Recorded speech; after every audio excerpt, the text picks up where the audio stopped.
like to welcome you to the online capacity building that the Diotima Center is organizing today within the framework of the program that it implements by participating in the consortium. Thank you for the great participation from the first training offered by PAIOKE, but also to the other pieces of training offered by ABD and ACRA, and for your presence today in this training. The international project LILA, Integrated One-Stop Support Service, aimed at women survivors of GBV and their children to tackle the needs arising the COVID-19 crisis, is implemented in the context of SERV 2021 DAFN from the period March 2022 until February 2024, within European Union funding. The coordinator of the project is ABD from Spain, and the partner organizations are the Diotima Center from Greece, ACRA from Italy, and PAIOKE from Belgium. My name is Hara Karperidou. I am the project manager of LILA project and the European projects in Diotima, and also mental health counselor.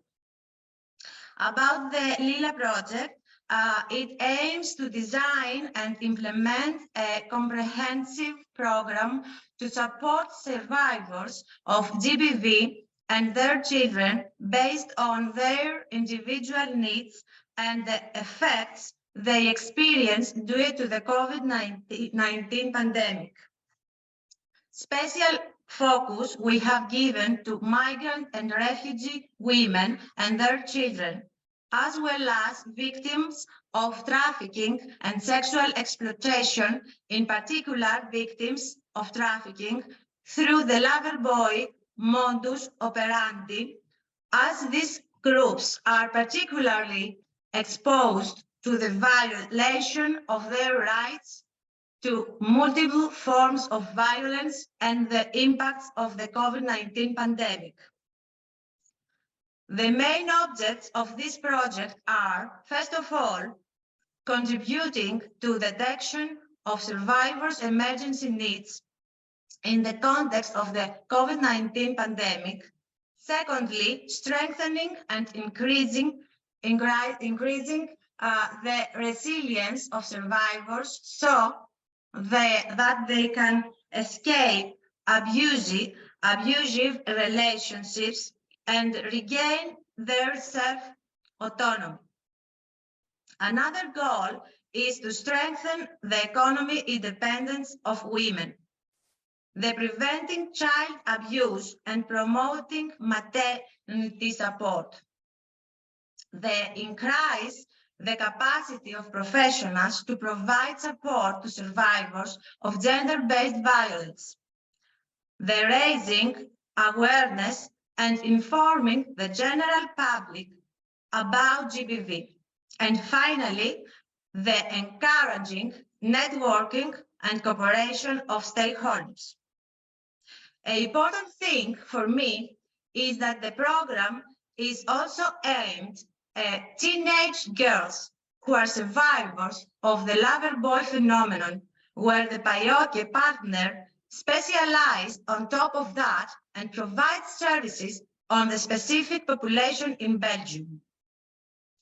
All the results and the deliverables of the program will be presented with the participation of those beneficiaries who wish and representatives of stakeholders who played a determinate role in the whole duration in the implementation at the final conference that will take place in April 2024 in Barcelona.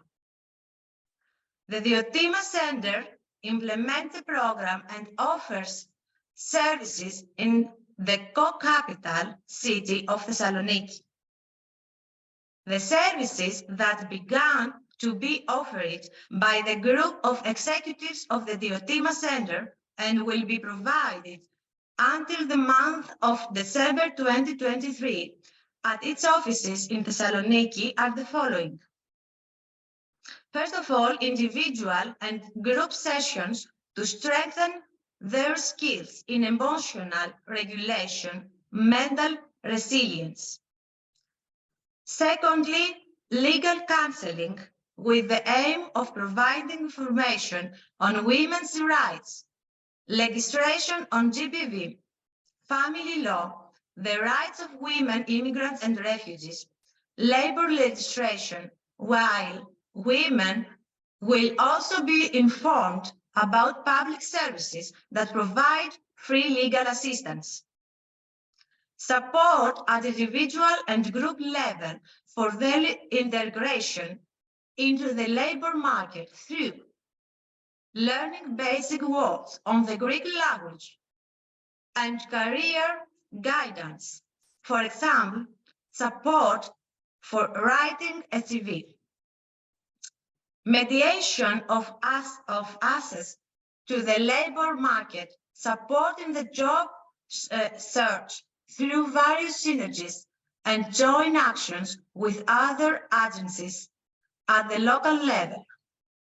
Support for mothers who are survivors of GBV through individual and group sessions on motherhood, pregnancy, birth, baby care, physical and emotional changes during pregnancy, first aid for children, nutritional needs of children, emotional management, early childhood, through collaborations and actualization of joint actions with institutions at the local level.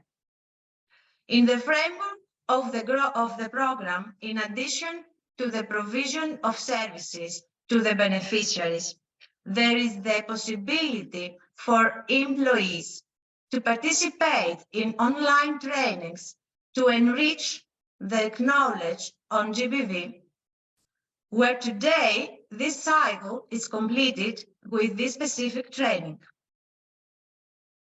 Also, as part of the program, a survey was prepared that carried out in Greece, Italy, Spain, and Belgium, the results of which we have already shared in public, and you can find them in Greek and English on the social media of the program and also in the Diotima site and social media.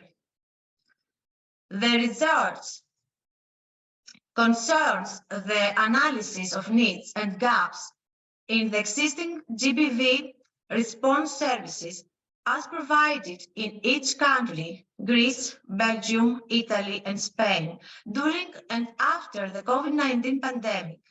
The following were investigated in detail: the existing services for survivors, with particular emphasis on services aimed at child survivors, the public system of response to gender-based violence in each of the consortium countries, the need to be identified in survivors and their children during the pandemic. The comparative advantage of this program is its holistic approach and its extravention. I will mention the following.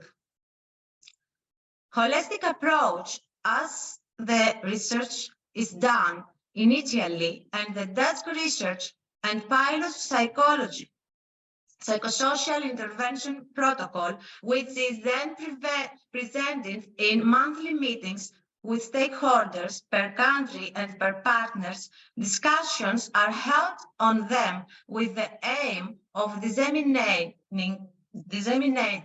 information based on experience, feedback on the progress of the provision of the program services LILA, and finally, these pilot actions for their systematic application in their services in the future. Cooperation with the other agencies at the excellent level is important for this specific program, as joint actions will take place. I would like to talk for hours and describe the LILA pilot program. Due to the specific time that I have at my disposal, I will continue with the presentation of today's program, and I will briefly describe the process. Regarding the training process, I want to inform you that this training has an interactive character, as when each trainer completes her presentation, there is the possibility for all of you to ask questions, concerns, and thoughts to possibly share good practices and common everyday experiences from the workplace on the subject of GBV. A brief intervention, and thank you very much for that, will be done by Ms. Maria Yappi, who is the scientific responsible, legal representative, and founding executive and member of the steering committee of the Center Diotima, sociologist and researcher on equality and gender issues. The first speaker is Ms. Sisi Vaziryandziki, who is the psychologist and responsible case manager of Diotima, with programs that Diotima implements in Athens, but also in other locations, such as the island of Samos. The second speaker is Ms. Maria Apostolaki, who has been a lawyer and legal services coordinator of Diotima for many years within the framework of the program funding by UNHCR, but also participates in many meetings and representing Diotima at various conferences, open events, but also in discussions concerning GBV legal rights through many years of experience in the organization's legal department. The third and last speaker for the educational cycle today is Ms. Stella Sarazzi, who has worked for years in Diotima and is the GBV prevention coordinator of the program funding by UNHCR and implemented in various locations in Greece, in Athens, Thessaloniki, and the islands, and the prevention actions for which she is responsible are taking place. After each presentation, there will be 10 minutes for questions. The questions will be read by Anastasia Maniki, psychologist and researcher of Diotima. After the questions, we will continue with a 10 minutes break. Therefore, there will be 3 breaks.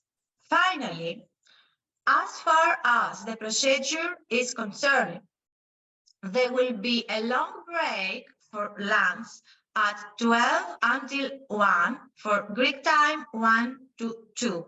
And we will return with the third part of the training regarding the prevention intervention of the Diotima. I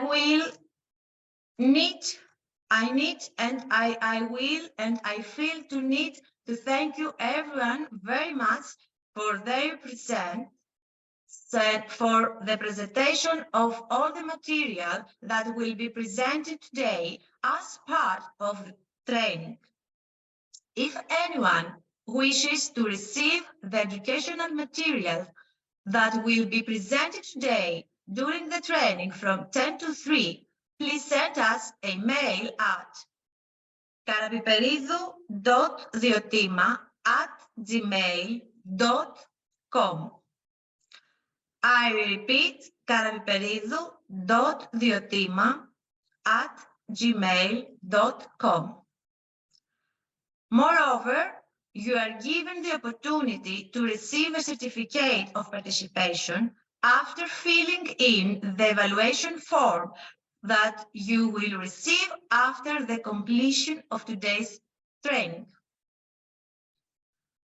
There will be a 5-minute break and we will start with Ms. Maria Llappi, who will introduce us to the feminist approach that Diotima has followed and applied since its foundation in 1989.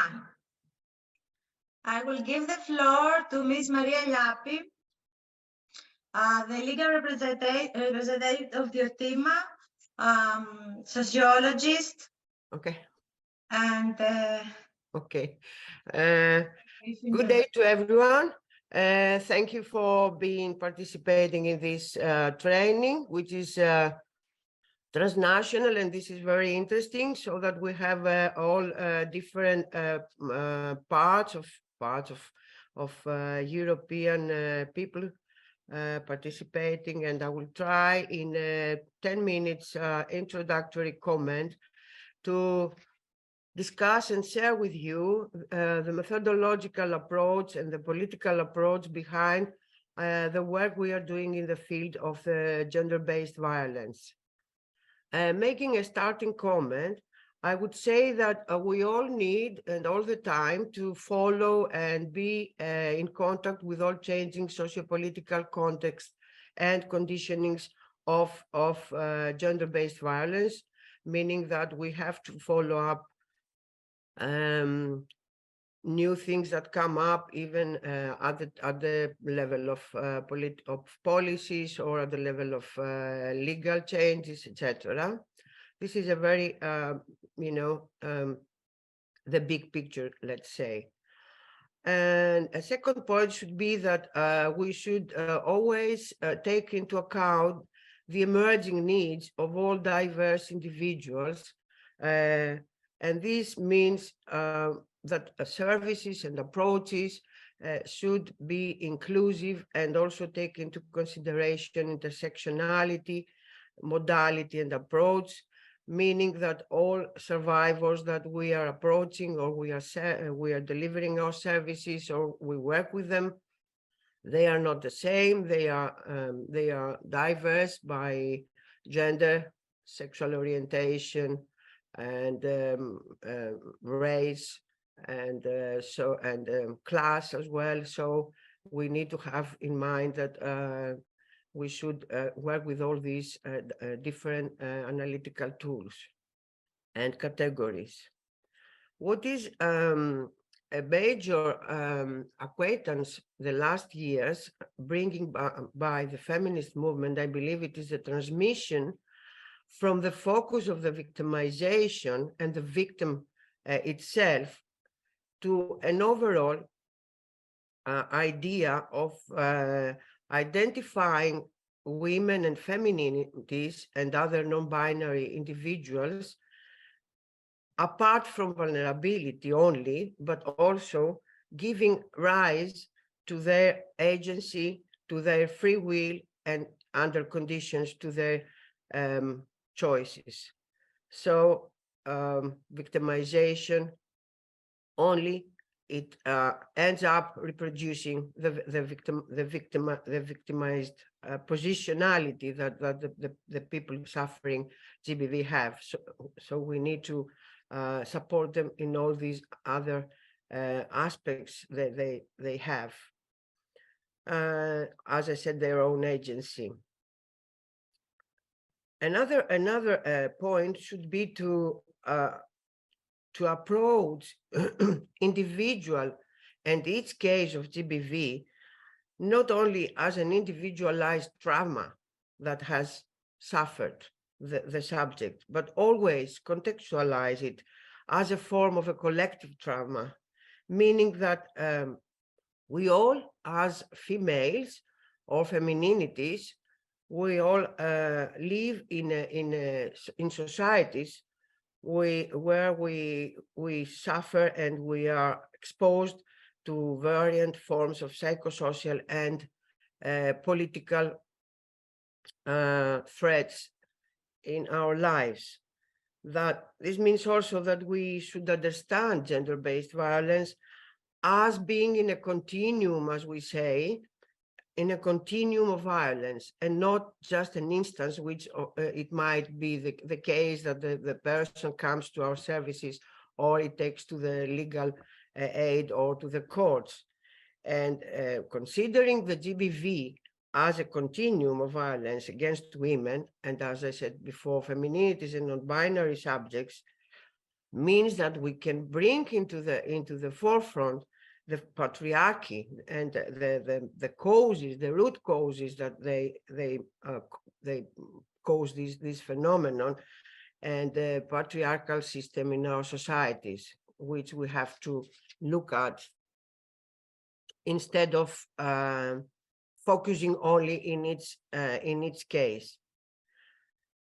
Now, being in an active and interactive correlation, and we're part into the feminist movement, not only in Greece but internationally. We really celebrate, and we should all celebrate, major changes that has been brought about. And being more specific, I would start from the fact that feminist ideas and feminist theories have introduced major epistemologic and political challenges as regards the dominant perception and analysis of the phenomenon of gender-based violence. It introduced new terms as the gender-based violence, but because some years ago it was only violence against women, as the older of us might remember, it introduced the idea of defining the killing of women as femicides, etc.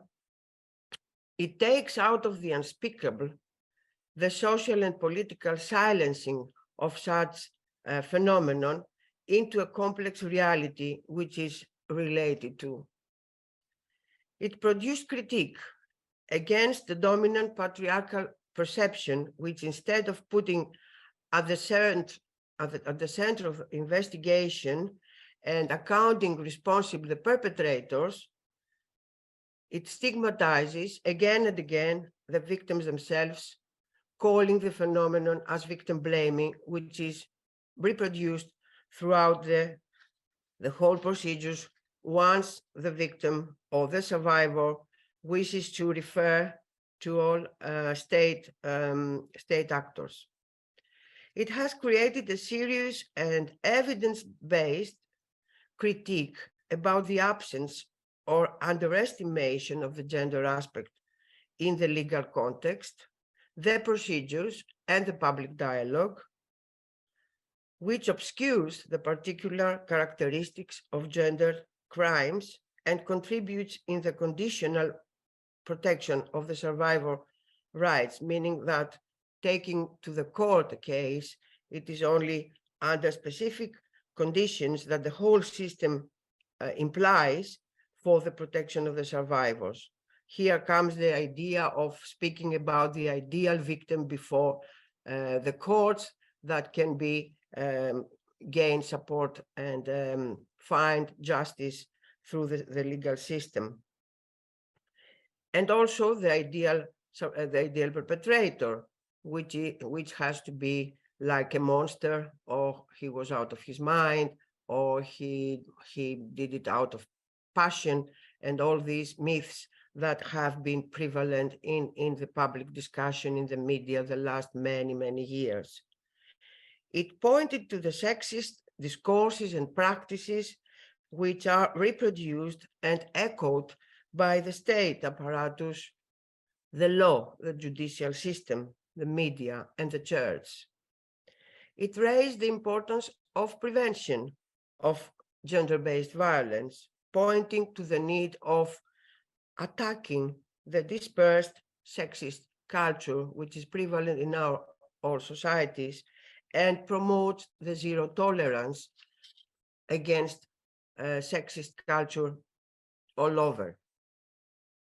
And the final point regards the Me Too movement, which I'm sure you all know in your countries, and it recently has raised in Greece as well, which has contributed in creating alternative narratives as far as the GBV is concerned, It has collecting data and testimonies which have brought ruptures to the gender power system and succeeded to gain public visibility of the phenomenon.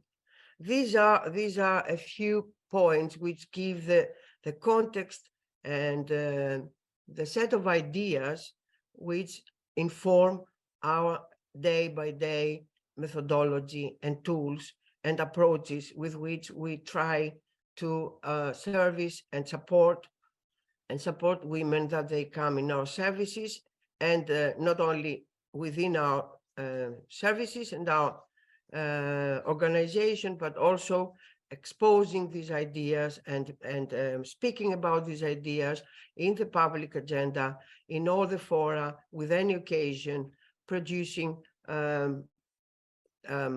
press and other texts that actually feed up this kind of a conversation and might see the shift in the whole idea of understanding the gender-based violence in our society in the Greek context. These are the few things that I would like to share with you. Sorry, I was not very fluent. And I believe that if there are any questions, they will give me the opportunity to come again and explain more or explore more some of these very core ideas that I try to share with you. Thank you for your attention. Thank you for your intervention, Ms. Maria Iliapi. Very important everything you share it with us. Thank you very much for your presence in our training today.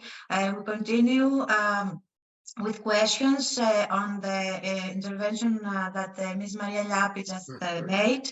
Please write to us if there is any question, thoughts you want to share with us, so that Anastasia Maniki will read them and that it will be answered by Maria Iliapi. I encourage you to send to the chat questions so you would like to ask or even thoughts, even how in the countries you work, corresponding actions are implemented, if you find similarities and different approaches. Thank you, Carol. Thank you, Ms. Maria Iliapi.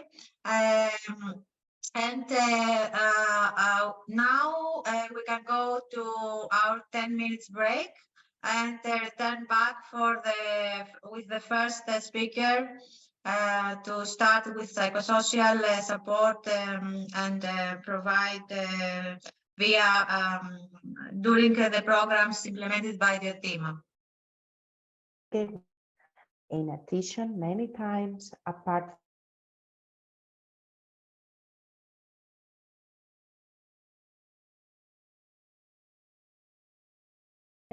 problems with their.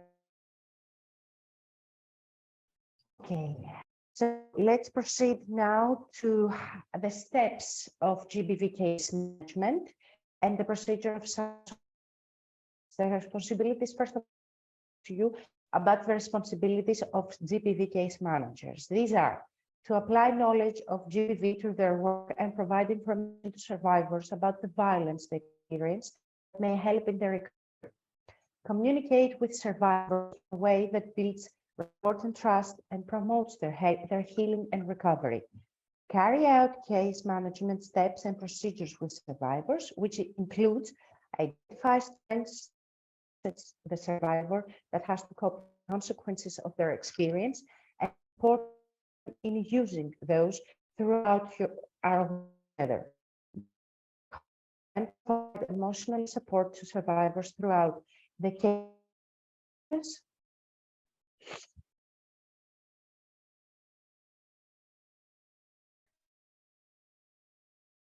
You can see in the board, assess and implement the case action, case follow-up, and case. These are the 6 key points we try. It is our job to follow. Introduction and engagement. Greet and comfort the survivor and build rapport, trust. Physical space. Survivors should feel safe speaking. This, of course, it is covered to the extent possible. Greet the person as normally would greet a stranger in our culture. Remember, we are here to listen. So we keep voice and stable tone clear with no ups and downs. We introduce ourselves and explain who we are in very simple terms. Ask the person if they are comfortable sharing their name. And of course, we prepare the sitting before the session. We avoid sitting behind the audience, the interpreter and the survivor. Next step is to clarify the survivor and receive the case. We obtain informed consent for a survivor, which is the voluntary agreement. This form ensures that they are fully aware of the limitations, risks, and benefits of receiving services. Getting informed consent is an ethical obligation and it is a survivor's right and must be protected. It is also a significant step for building trust with the survivor. In a way, it's a way to start restoring their power and control. So the process for that to explain what would happen if we work together, explain confidentiality and important issue, explain collection and storage of the survivor's information, rights throughout the process. Then we ask the person if they have any question and if they like to continue with services. So we provide information to the about what will happen during the case management process by beginning by the original claim. Protecting a significant key guide principle. This is the issue of confidentiality and be very we restore the dignity of the survivor and reduce social stigma and blame. People think that anything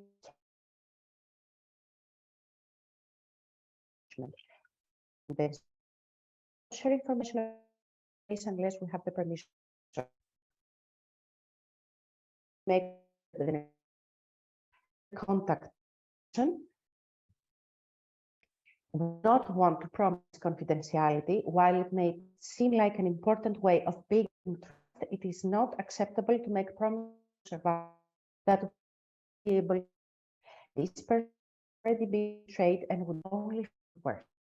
Instead, at the very beginning, we are clear what confidentiality are in our context. So, in the psychosocial service, we have a big part of documenting and storing some of the benefit information they share. We do explain that we do this so to remember important information about the case that serve the best help, including by following up on services and other issues. Explain the person's rights, the rights to request their story or not document, the refuse to answer any question, to ask for attention, request to work with a different case worker, to refuse referrals without affecting our willingness to continue working with the person, the right to request to see their case file or order data collected about them, and to ask for changes to be made. As the last step of the informed consent process is for any other questions to proceed with services. So what we try is to foster a safe environment in which the person feels listened to, and not judged and not blamed for what happened. Step 2 is the assessment, facilitating the survivor's disclosure. A person is unlikely to tell us what happened to them if they do not sense that they can trust us.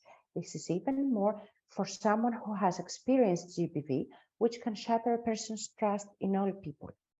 There are some techniques we prefer to use to make them feel more at ease during the conversation, like an open-ended question to invite the person to begin, listen carefully to the story as the person tells it, have in mind the person's body language for any signs of discomfort, actively check in with the person along the way, encourage and empathize through both verbal and non-verbal communication.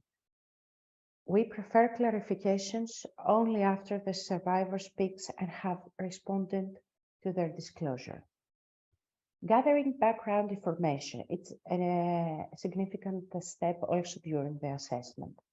Gathering basic information about survivors' background usually helps to feel more comfortable and safer, and it gives more time to build rapport with them.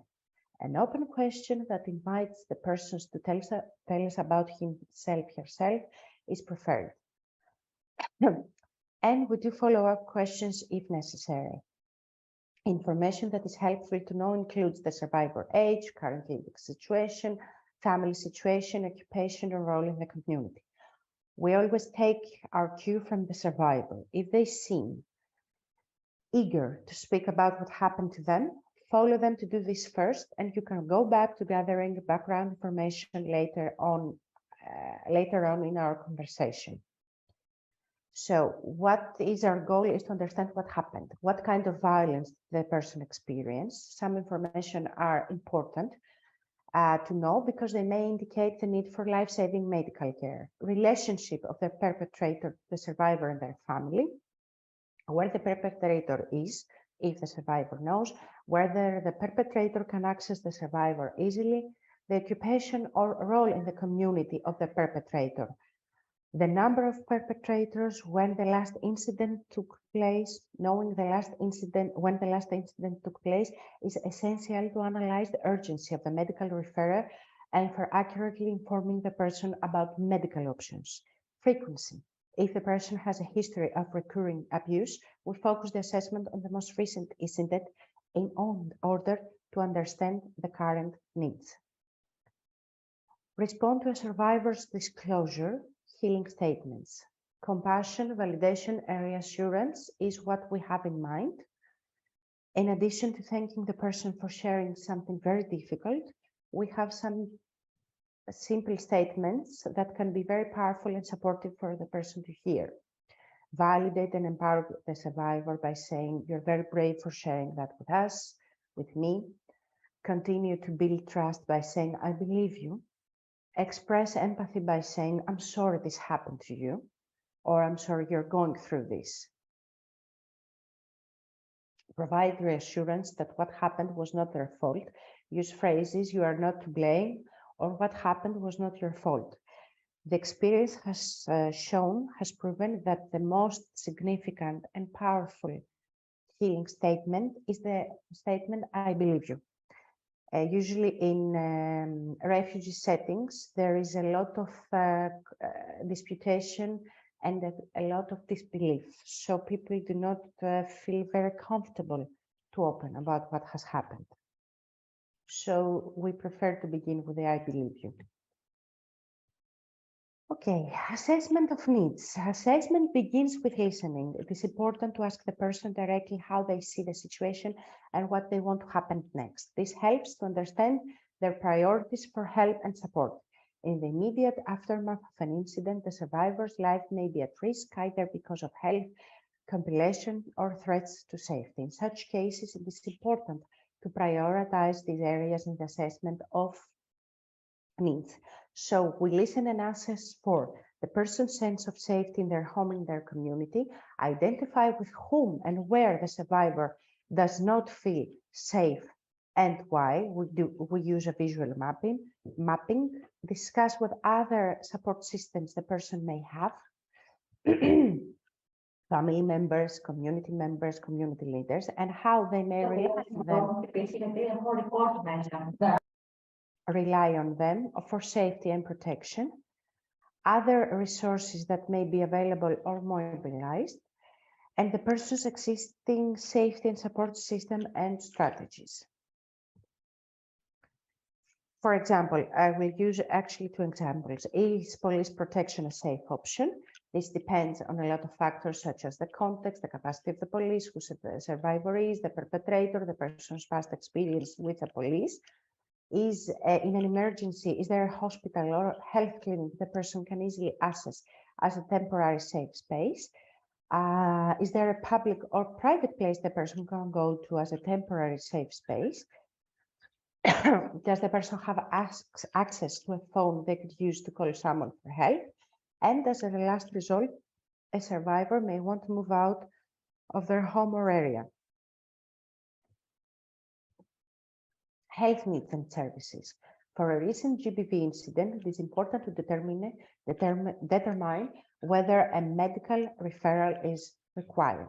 This is particularly important for incidents of rape, sexual assault, or any form of non-sexual physical assault that may have resulted in acute injury, pain, or bleeding. A primary understanding of a survivor's health need is happening by listening to their story of what happened and determining the medical implication.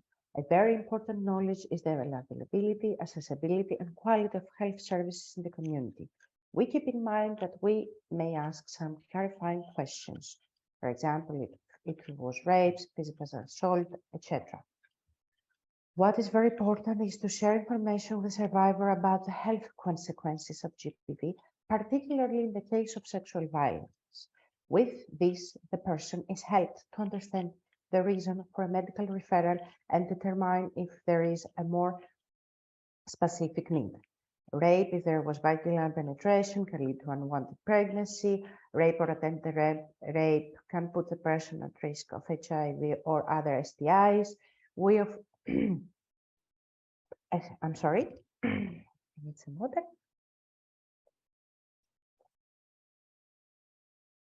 Next step is the psychosocial needs and support. Experiences of GBV have a great impact on a person's emotional well-being, their ability to keep us with day-to-day tasks, their overall sense of safety in the world, and their ability to trust others. We begin by understanding the survivor's psychosocial state from the very first meeting with them.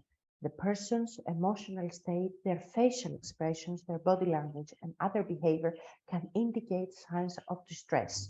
Key assessment areas for psychosocial needs and support are: get a basic sense of how the person is feeling, observe the person's appearance and behavior, assess changes in the person's feelings or behavior during the psychosocial support, assess opportunities for education and livelihoods, identify protective factors and strengths. We try to remember, it may not be possible in the first meeting to do a thorough assessment of the person's psychological needs. We share information to the survivor about the potential impact of GBV on a person's emotional and psychological state. This will help them clarify as well as normalize their feelings. We use phrases and discuss that it is okay to feel any kind of inconvenient feelings, such as lack of trust, anger, frustration, fear, want to cry, feeling numb. We reflect at the fact that the trust has been betrayed. Also, to feel okay with the fact that those feelings may affect the behavior from the beginning. We get a basic sense of how the person is feeling. We ask them to share their feeling once we have shared some basic information with the survivor. If the person is having difficulty in explaining, then we ask of them if some of the feelings we described is familiar. If the difficulty continues, we use pictures that express a variety of feelings. So, in observing the person's appearance and behavior is how can we describe the person's appearance? Does the person look disorganized, fragile? It seems fairly poised and intact. How can we describe the person's behavior if there are any signs of being erratic, aggressive, extremely sad, or numb? Assess any change in the person's feeling or behavior. We try to understand how this person's feelings and behavior have changed since the incidents. That can help understand how they're functioning and what support they may need.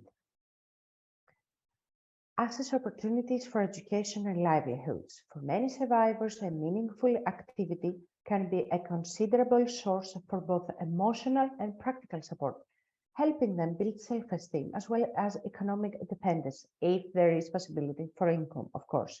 Education can also be very important for survivors, both adults and children, providing them not only with valuable knowledge and skills, but also with a daily routine and potentially a supportive social group. We try to keep in mind the following important considerations: understand whether the survivor's education livelihood activities played a role in the GBV they experienced, understand whether education livelihood activities play a role in their survivor's life goals, Identify survivors' opportunities, barriers, and supports related to assessing education livelihoods, support for younger survivors to continue or return to formal schooling, which is very important, and may involve referral to accelerating learning programs or catch-up classes. Social support. It is helpful to know with whom the survivor spends time. Does the person have friendships, people whom they can trust? Spiritual, religious considerations. Does religion and or faith play a role in the survivor's life? Positive coping mechanisms. What do you do when you're sad? That helps the person think about people, places, or actions they can call upon when feeling sad. What are their interests? This can help the person identify activities they enjoy and make them feel good, which can help them heal. The most important information to document is the survivor's description of what happened, what the survivor identified as concerns, and what you identified together as needs. So documentation of the incident should be based on fact and professional judgment rather than on personal opinions. Next step is the case action planning. Provide information about available options. Provide information to the survivor about what services and supports are available and what can be expected from them is to make a plan with the person how to meet needs, set personal goals, and make decisions about what will happen next. Once the information are provided to the survivor about the services, we ask for any questions. We do our best to answer the questions, and if not possible, determine if how to get the information requested. We ask the person for referral to any of the services discussed. Discuss and set personal goals with the survivor is a significant part of a survivor's healing and recovery and depends on their own sense of empowerment. It is important to identify short-term and realistic goals that the survivor can reach that will contribute to their own well-being. This should be related to the assessment done, particularly the psychosocial assessment. There is discussion of the survivor's emotional state, feelings, and functioning, as well as sources of support and strength. We use the information to help the survivor formulate concrete goals and strategies for achieving them.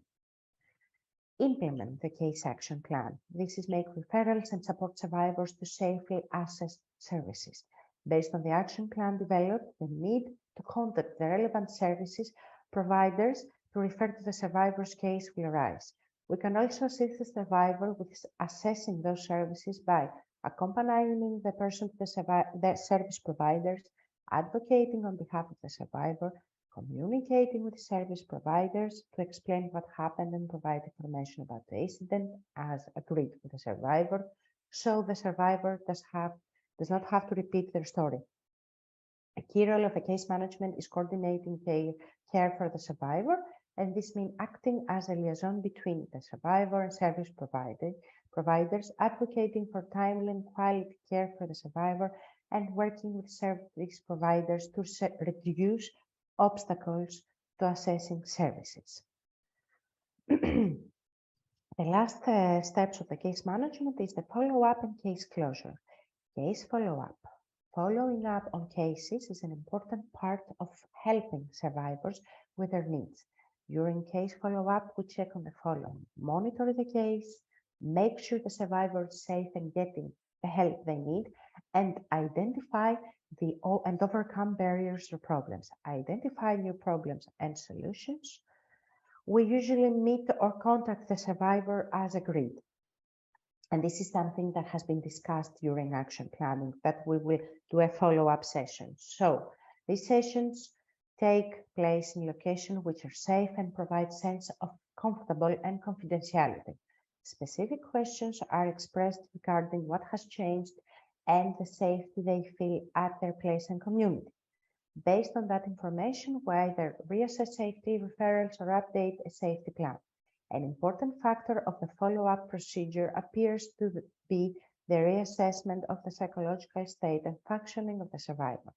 We usually check on whether a survivor's well-being is not improving or seems to be deteriorating. For example, they're not caring for themselves or their children, further isolating themselves. If so, then more specialized psychosocial or mental health care may be considered, if available. Consulting if such referrals can be done. Discuss whether the survivor has accessed the services to which they were referred and whether they experienced any challenges. Identify whether any needs have emerged that should be addressed. Revise the action plan. Documentation of the outcomes of referrals and any new needs that emerged on the case action plan or a follow-up form. So we schedule another follow-up visit and implement revised case action plan. The length of time a case may be open will vary greatly depending on the survivor needs and the context in which we are working. So the case closure depends. Because of these variables, it is important to have criteria for case closure. So we can close a case when the survivor needs are met and or their pre-existing or new support systems are functioning.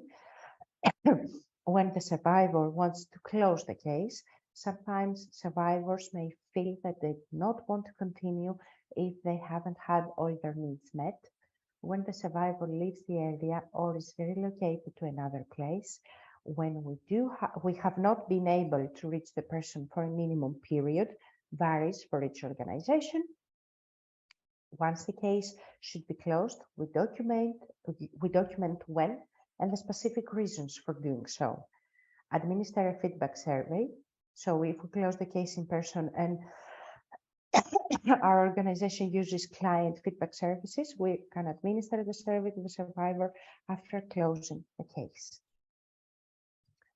So these were the steps for the case management. I hope they were analytical and clear enough. Now I would like to talk to you about the usual requests from the survivor at the psychosocial services, at least from our experience in Athens, Thessaloniki, and islands that are key points of interest for the refugee population. In the last long time in the urban area, the requests that usually arise for the psychosocial services are the following. I need to talk to the psychologist, I need a shelter, I need a lawyer. These are the three basic categories excuse me, for requests. So we need to take into consideration that the population's requests are formed according to the mobility of the population, which most of the time is intense and high. In the last recent years, the condition of homelessness is much more intense.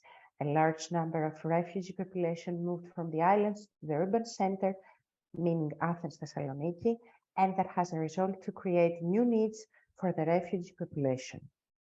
Thus, homelessness situation creates or increases the risk of GBV violence, especially rapes. The increased amount of secondary rejections has created a different scenario for the refugees. This particularly change does not affect immediate the psychosocial service, however, creates an extra degree of agony at the survivors, at the GBV survivors that appears during the sessions of the psychosocial support. During case management, if there is an issue of safety plan,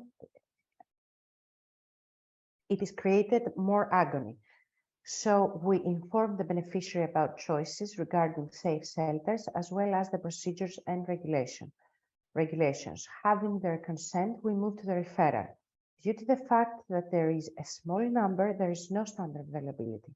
As a result, there is a long waiting list for shelters. Moreover, and depending on the case, there has been provision for emergency cases from Diotima, for emergency housing, cover for food and clothing, medical and transportation expenses. This is a need that has been created regarding the systemic lacks that we have observed. So for emergency cases, we provide the above. However, and even though safe shelter has been found, the survivor expresses the difficulty in communication because of different languages spoken. This involves also public services that can help at their integration.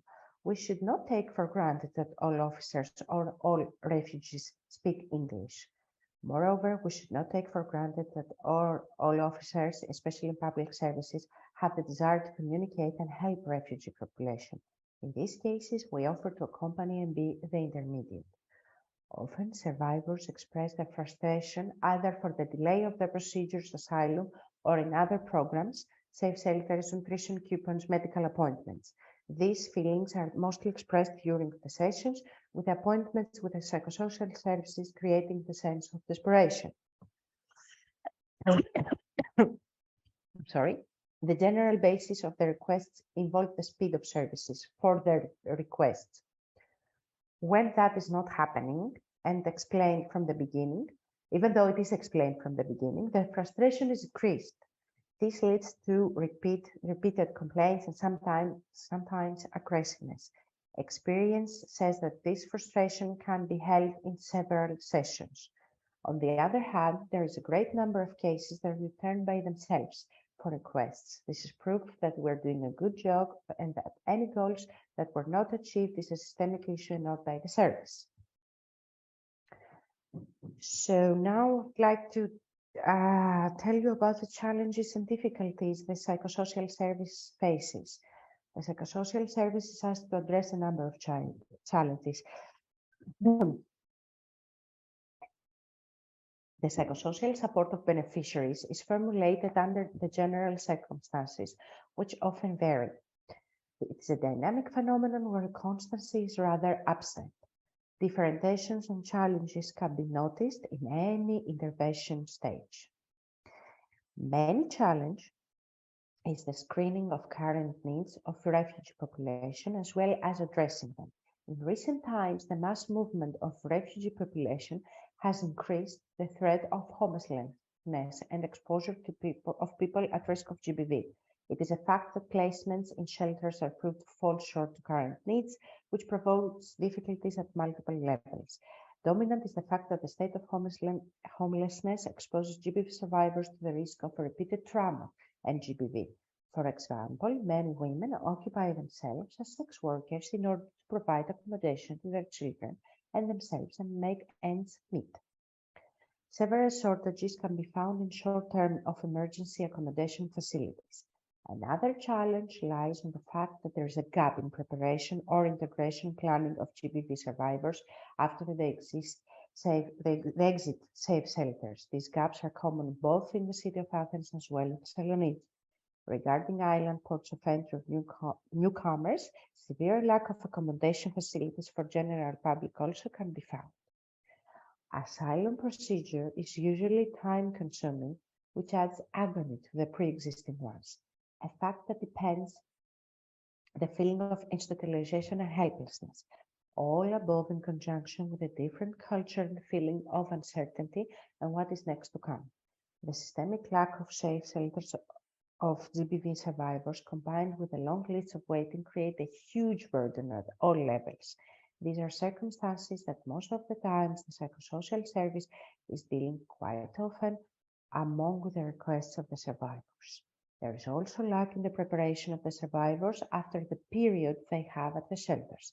This is great part of the reopened cases as they return with several requests since they have not been prepared properly. As it is said in the beginning, there is no stability in the frequency as well as the characteristics of the requests of the refugee population. This is something all services need to keep in mind, since we all need to face changes and what that means for the continuation and stability of the requests, but the survivors as well. Each case carries a significant burden that is transferred to the professionals of the psychosocial services from the disappointment and frustration the survivors carry with the lack of the systemic procedures. Different cultures among beneficiaries is a major issue that the psychosocial service is asked to address. Trying to convince a female GBV survivor that violence is unaccepted and unjustified is difficult to be heard and understood. Many women comprehend sexual intercourse as their duty, regardless of their will, which discourages them from seeking help. Women that are raped by their husband's relative are afraid to share such event as they fear that they are to blame. The challenge is to recognize GBV cases and address the relevant stereotypes that do exist. So the final part is to share with you a case study. It was a woman that came, a single woman and mother, 25-year-old, with country of origin in Cameroon, a GBV survivor from her country, and homeless in Athens for at least 1 year. The woman has a 2.5-year-old boy. She arrived at the Greek entry point Lesbos as pregnant. The survivor left Lesbos illegally, with fake travel papers. The beneficiary has already one rejection of had already a second rejection. I'm sorry, I was trying to remember the case. For the last year, she has been living in the streets with her infant son. When arrived in the Diotima service, she has been raped by someone she did not know her. She did not know him. He met her in the park and saw her with her son and offered her a place to stay for the night. During that night, that person raped her. So her first request was, I need somewhere to stay. We began the procedure by hearing her request and make a very analytical intake, her story, her recent GBV, the GBV's history, the medical needs, etc. By this case, the incident of rape was 2 weeks ago, so instant medical treatment could not be given. However, she was sent in health clinic with a referral and by her agreement to be checked medically. We implemented the procedures and explained firstly the issues of confidentiality and asked for her consent. Based on the expressed request, shelter, lawyer, and in the continuous she asked for a lawyer for her rejection and for a psychologist, we proceeded on the intake emphasizing on the current GBV situation. There was documentation of the previous GBV incidents in her origin country without further disclosure after the difficulty the beneficiary expressed to open this chapter. There was discussion of the reasons of her hesitation, and then we discussed the action plan and the ways of implementing it. So the steps we followed were to find the GBV shelter, to connect her with our legal services in order to proceed the asylum issues, and to begin sessions with a psychologist. One very important issue that aroused during this procedure is that the woman has been proved to be pregnant after the rape. So in the durance of the psychosocial support, we had to discuss what she wanted to do with this pregnancy and follow her wish. The procedure, the psychosocial support, ended by the time the beneficiary entered the GBV shelter, and however, the legal support is in continuing because the dates in the asylum service are a long time after the closing of the psychosocial support. However, this has been a case that has been closed, and follow up how things are doing. So this was pretty much. So thank you very much for your time. This was pretty much my thoughts and the procedure we follow in the case management in the refugee populations. In all the points, the Diotima has psychosocial support. I would also like to address that we are always in very common and close cooperation also with the empowerment and the legal services of the Diotima, because it involves the same person each time. So we are always in very close communication for each beneficiary's best and wishes. So I'm here for any kind of questions. Thank you very much for your time. Thank you, Cici. All that you shared with us was very useful, and with a great analysis, your whole presentation about the methodology applied by Diotima in the context of psychosocial support provides to survivors of the GBV.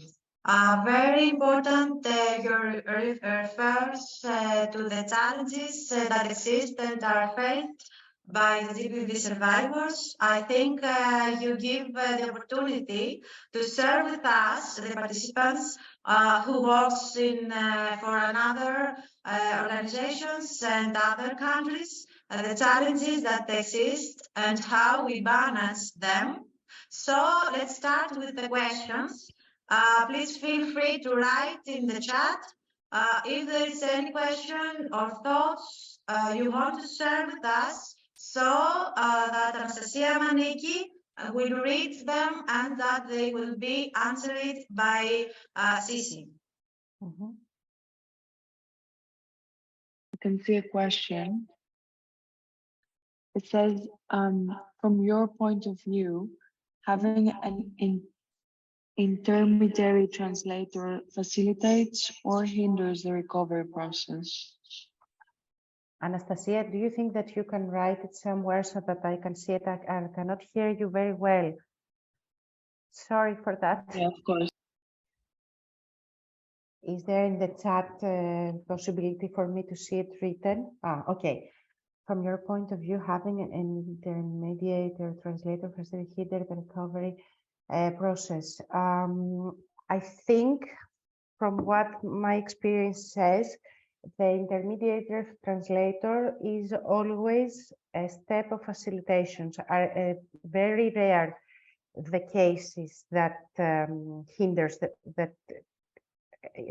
recovery process.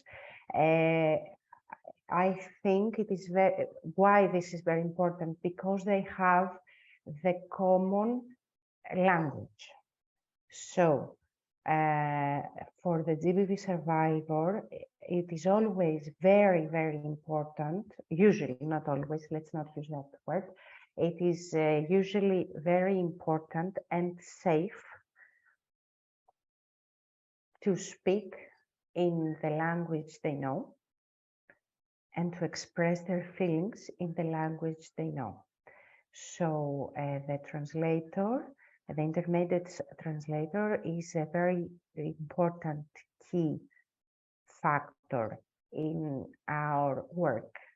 For all case managers, the session is important with the participation of all the three of us, the case manager, the intermediate translator, and the survivor. And this is a triangle that cannot be operated if some of that part is missing. For everybody, everybody's existence in this session is important. Of course, it is a work that has been done by the three of them, for the three of them to be open, to create this and foster this environment of safety. So this is why we have a discussion before the beginning of the session with the intermediate translator about the atmosphere. And then, of course, we have, after the closure of the session, we have a discussion with the translator, the intermediate translator, of things that the translator has seen and we have not realized in the language. Okay, there's another question. In case they need lawyer, what are the situations for what they need legal support? Okay, usually it is both ways. It is to file complaint for the GBV incident in the police, and then to move forward with, if there is an incident of domestic violence, to proceed with the legislation for protect themselves or their children that exist, and for the asylum procedures. So it is both ways. But I think that Maria Apostolaki, when talks about the legal, when has the legal presentation, can explain them more analytically.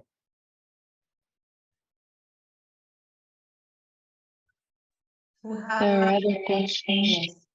You said that many women are afraid to say that they are abused or think it is normal. How do you deal with this? Yes, this is an extra, not an extra burden. This is a more, this is a work, a focused work that is happened during the sessions of the psychosocial support and has to do a lot with the different culture.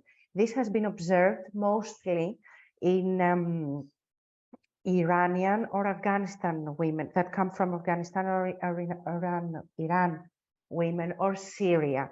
So it is an extra work that needs to be done with the beneficiary, with the survivor, to be more accurate, to try to understand that it is not their fault. So this is not something we do not, we ignore. It is not something we do not give importance, because it is a very important issue. There are numbers of women that have come with a request to talk to the psychologist, even have asked for a woman interpreter, because they have been raped from people from their family environment, and they're very afraid to share that with their husband, their father, their brother, their mother. So this is something we do emphasize if it arises as an issue. We do not ignore it.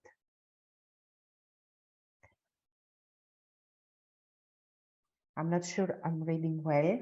Okay, does the Diotima Center use any strategies to create a link with the refugee camps to inform about GBV and or to make women know about the activities of the center? This is a very general work we do during the procedure of, I think what I can say with safety is it depends on the camp and the camp management, because we have seen some camp managements that are not very open to have informed about the GBV, or they want things to be operated internally. And camp managements that have been more open and activate. At any case, we do ask to have a presence in the camps in order for the people to start knowing that there is a GBV key point. Usually, my experience from Samos has shown that Samos Island has shown that this goes from mouth to mouth. If the first woman comes and starts to discuss about it, then a lot of the rest of the women know that there is a GBV office in the camp. So the power of the mouth to mouth is very, very, very important. As I can see, we have no further question. So we can go to our 10 minutes break, and we will come back with Ms. Maria Apostolaki to continue with the legal framework and the legal rights of refugees, women, GBV survivors during the implementation of the Diotima's projects. Thank you. Thank you for being back on time.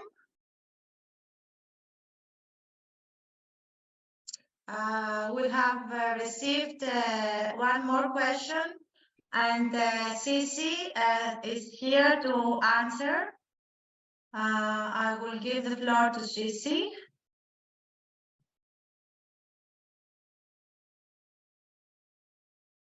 Come, Cici.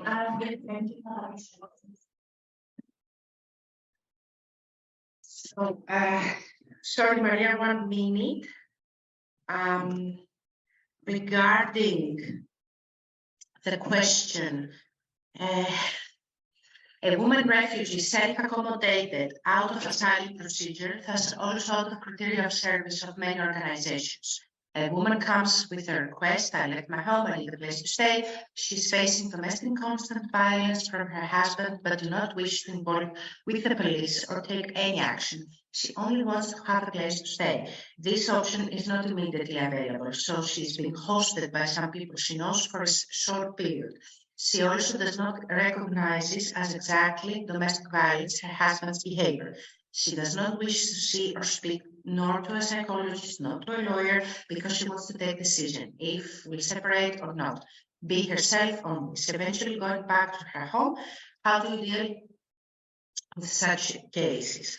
I'd like, first of all, to mention that we are not a shelter organization, and this is a confuse that has been done multiple times. What we do offer is in emergency cases, like the person is at instant risk of GBV, to support the systemic lack, the systemic not existence of immediate support, saving support of the GBV survivors. We understand that not all GBV survivors have the same time to decide to go to a lawyer, to go to a psychologist. Each person has its different time for taking responsibility for what has happened and deal with it. So we do understand that. And we always have that in our mind, in our work with the survivor, that maybe sometimes the survivor will start the process and then go back, or needs a period to think of it. However, our goal is to encourage them in their time, of course, to proceed with all the steps taken, because it is, apart from the obvious truth that perpetrators need to be punished, it is a matter of taking responsibility of my life and of my children's life most of the times. So I hope I'm answering by saying, firstly, what we do providing the shelter is not our main job, our main objective. There's supposed to be the public system for that. And there are. Sometimes we just try to cover some very, very emergency cases for women not to be dead. Let's face it, actually. So I hope I have answered. Thank you, Maria, for the time I'm taking from your presentation. Let's listen to you. Thank you, Sisi, for your answer. And now we'll continue with Ms. Maria Apostolaki. We'll discuss about the presentation about the legal framework of Diotima during implementation of the projects. Maria, I will give the floor to you. So, hi everyone. I hope that you can see me and hear me well. I would like to say hi to everybody, and let me present again myself. It's Maria Apostolaki. I'm a lawyer and I'm the legal coordinator of Diotima. I have been working with Diotima since 2018, so it's been a long time in this organization. I'm very happy to see many Greek colleagues, so maybe this will help us be a little bit more interactive in this presentation. We will speak today about our legal advice that is provided to refugee and migrant women who experience GBV.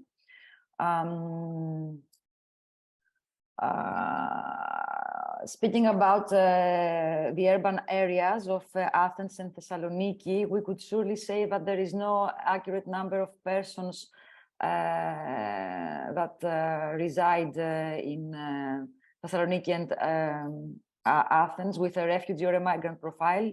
We don't have official data from the competent ministry. Of course, this ministry keeps data for persons that enter the country, and also for those who are officially registered in the asylum procedure. I would like to mention that since 2022, 2 registration centers are operating in Greece for persons that have entered the country through the external land borders.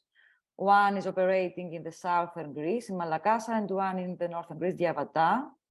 And hopefully we notice high delays and also a large number of misfunctions regarding the registration appointments, either for the first request of the asylum seekers or for the subsequent one. To be more particular, there is a new online platform for the registration of the asylum applications. This platform was published back in July 2022 with appointments that commenced in September 2022 in the 2 locations that were mentioned before, Diavata and Malakasa. Yet the POCs continue experiencing significant serious delays. The appointments are being assigned up to 10 months later. This was combined with a lack of official documentation provided to them. So the vulnerable groups of POCs, such as the GBV survivors, faced experience serious health issues. All the persons with disabilities and the pregnant women finally resulted not to have access to essential services or to be finally forced to live in precarious conditions. So such data are only offered for the people that have already been registered. We are not aware of the exact number of migrant persons that remain undocumented and reside in the urban areas of Athens and Thessaloniki. On the other hand, what is going on in the borders is quite difficult. We know that there is a certain number of refugees and immigrants that live in Karatepe center in Lesbos Island. And as you can see, I provide you some data that were shared by the Ministry of Immigration and Asylum. Lesbos Island, this moment, offers accommodation to more than 2,000 people, according to the official data. The number of the guests in Karatepe is increasing slowly, and as we see steadily, there is a result of increasing the number of boats that arrive every day in Lesbos. Most of them are hidden. Also, there is a decrease in the number of people that move inside the country and have the prospect of going abroad. We can see that in addition to the above, to the 2,000 persons, we have 7 people as on March 23 that are being held by the police. We also have 157 unaccompanied minors that reside in their structures that are provided for them, rented houses mostly. Finally, there is a total number of 2,247 refugees and migrants that reside in Lesbos, as I said, on March 23, and at the same time we have 384 in Chios, 875 in Samos, 263 in Leros, and 536 in Kos. These are data that we can officially share with you because they are provided to us by the official webpage of the competent Ministry of Migration and Asylum. Of course, migrants with or without documents or residence permit, and asylum seekers and refugees are particularly vulnerable to gender-based violence. I would like to speak over the legal framework. According to Article 3 of the Istanbul Convention that was ratified by Law 4531 2018, gender-based violence is understood as a violation of human rights and a form of discrimination against women, and shall mean all acts of gender-based violence that result in or are likely to result in physical, sexual, psychological, or economic harm or suffering to women, including threats or such acts, coercion or arbitrary deprivation of liberty, whether occurring in public or in private life. Also, domestic violence includes all acts of physical, sexual, psychological, or economic violence that occur within the family, or domestic unit, or between former or current spouses or partners, whether or not the perpetrator shares or has already shared the same residence with the victim. Also, according to Law 3500 of 2006, as it stands today after its amendment, the family or the community includes spouses or persons which are related through civil partnership, parents, first-degree and second-degree blood relatives or in-laws and adopted children. And moreover, since they cohabit, the family also can include blood relatives or in-laws up to fourth degree and persons to whom a family member has been appointed a custodian, judicial supported, or foster parent, and also every minor that is cohabitating with the family.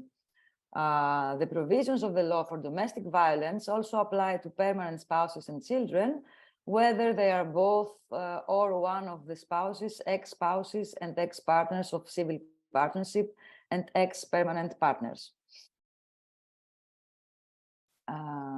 Following the legal framework, according to the Law 3500 of 2006, the exercise of any form of violence against a family member is forbidden, whereas domestic violence consists proof of marital breakdown. These are found in Articles 2 and 3 of the aforementioned law. It is also forbidden to exercise any violence against minors as a means of punishment or reformation. This is according to Article 4 of the aforementioned law. Also, various forms of domestic physical abuse are defined as punishable acts, and so are domestic illegal violence and threats according to Article 7. Rape and sexual abuse of incompetence, Article 8, and domestic sexual abuse, Article 9. These are the basic articles of Law 3500 that also can be used for, of course, migrants and refugees. There is no limit to the Greek nationals. This law can stand for everybody that is residing in Greece. Moreover, according to the aforementioned law, prosecution for the crimes that are defined in the Article 6, 7, 9, and 10 is ex officio. It's a public prosecution. That means that the victim does not need itself to proceed to a complaint. So is the physical or bodily harm against a minor or a person who cannot defend themselves, or against a spouse or a partner during the marriage period, the wedlock, or when a civil partnership is in force. These are defined in the Article 312 of the Penal Code, as you can see. Of course, we should mention the 19th chapter of the Penal Code, and especially the Articles 322 and up to 333, which prohibit all crimes against sexual freedom and against financial exploitation of the sexual life. I would like to be a little more particular about the legal framework that concerns the domestic violence. We have some points that we need to address. As we said, according to this law, there is a public prosecution, ex officio prosecution, which means that everybody, not only the victim, the survivor herself, can complain for a GBV crime. Also, no fee is required to be paid. This means that everybody can file a complaint without having to pay any amount of money. This is something that was changed after 2006, and we can say that it was a kind of revolution, because until that moment, persons that were suffering from domestic violence were obliged to pay a kind of fee, which is called parabolo in Ellinika. It was an amount of 100 euros, which could many times be a kind of barrier for a survivor of domestic violence. Also, if a penal lawsuit is actually filed, this cannot be withdrawn from the survivor or the victim. This means that the person that has filed the complaint cannot go to the court and ask for the perpetrator not to be charged. This is about to address the how Greece and how Europe generally needs to define these crimes as very, very important ones in order not to have a place of unpunishment. According to the previous legal framework in Greece, there could be a withdrawal of such complaints, but today and after 2006, this cannot happen anymore. Also, the flagrant procedure of prosecution has to be followed. This means that since a complaint is filed, the police needs to start investigation for the crime, to start searching for the crime, for the perpetrator, and try to arrest him and then bring him before the penal prosecutor in order for him to be driven to court according to that procedure. Not always we could say this is working for reasons that we can talk about later. Also, in cases of domestic violence, we see that the decision for protective measures can also be ordered, and children's custody can also be arranged through protective measures. Also, domestic violence consists as a proof of a marital breakdown. It can also consist a legal reason to lead to a divorce. We have to mention that the request for a divorce is something that is offered also to migrants and refugees, and not only to the Greek natives, of course. Let me be a little bit more, to specify a little bit more the context that stands for the migrants and the refugees according to the Istanbul Convention. As we can see in this context, there is a special provision for measures that aim at the protections of women who are migrants and refugees and experience gender-based violence.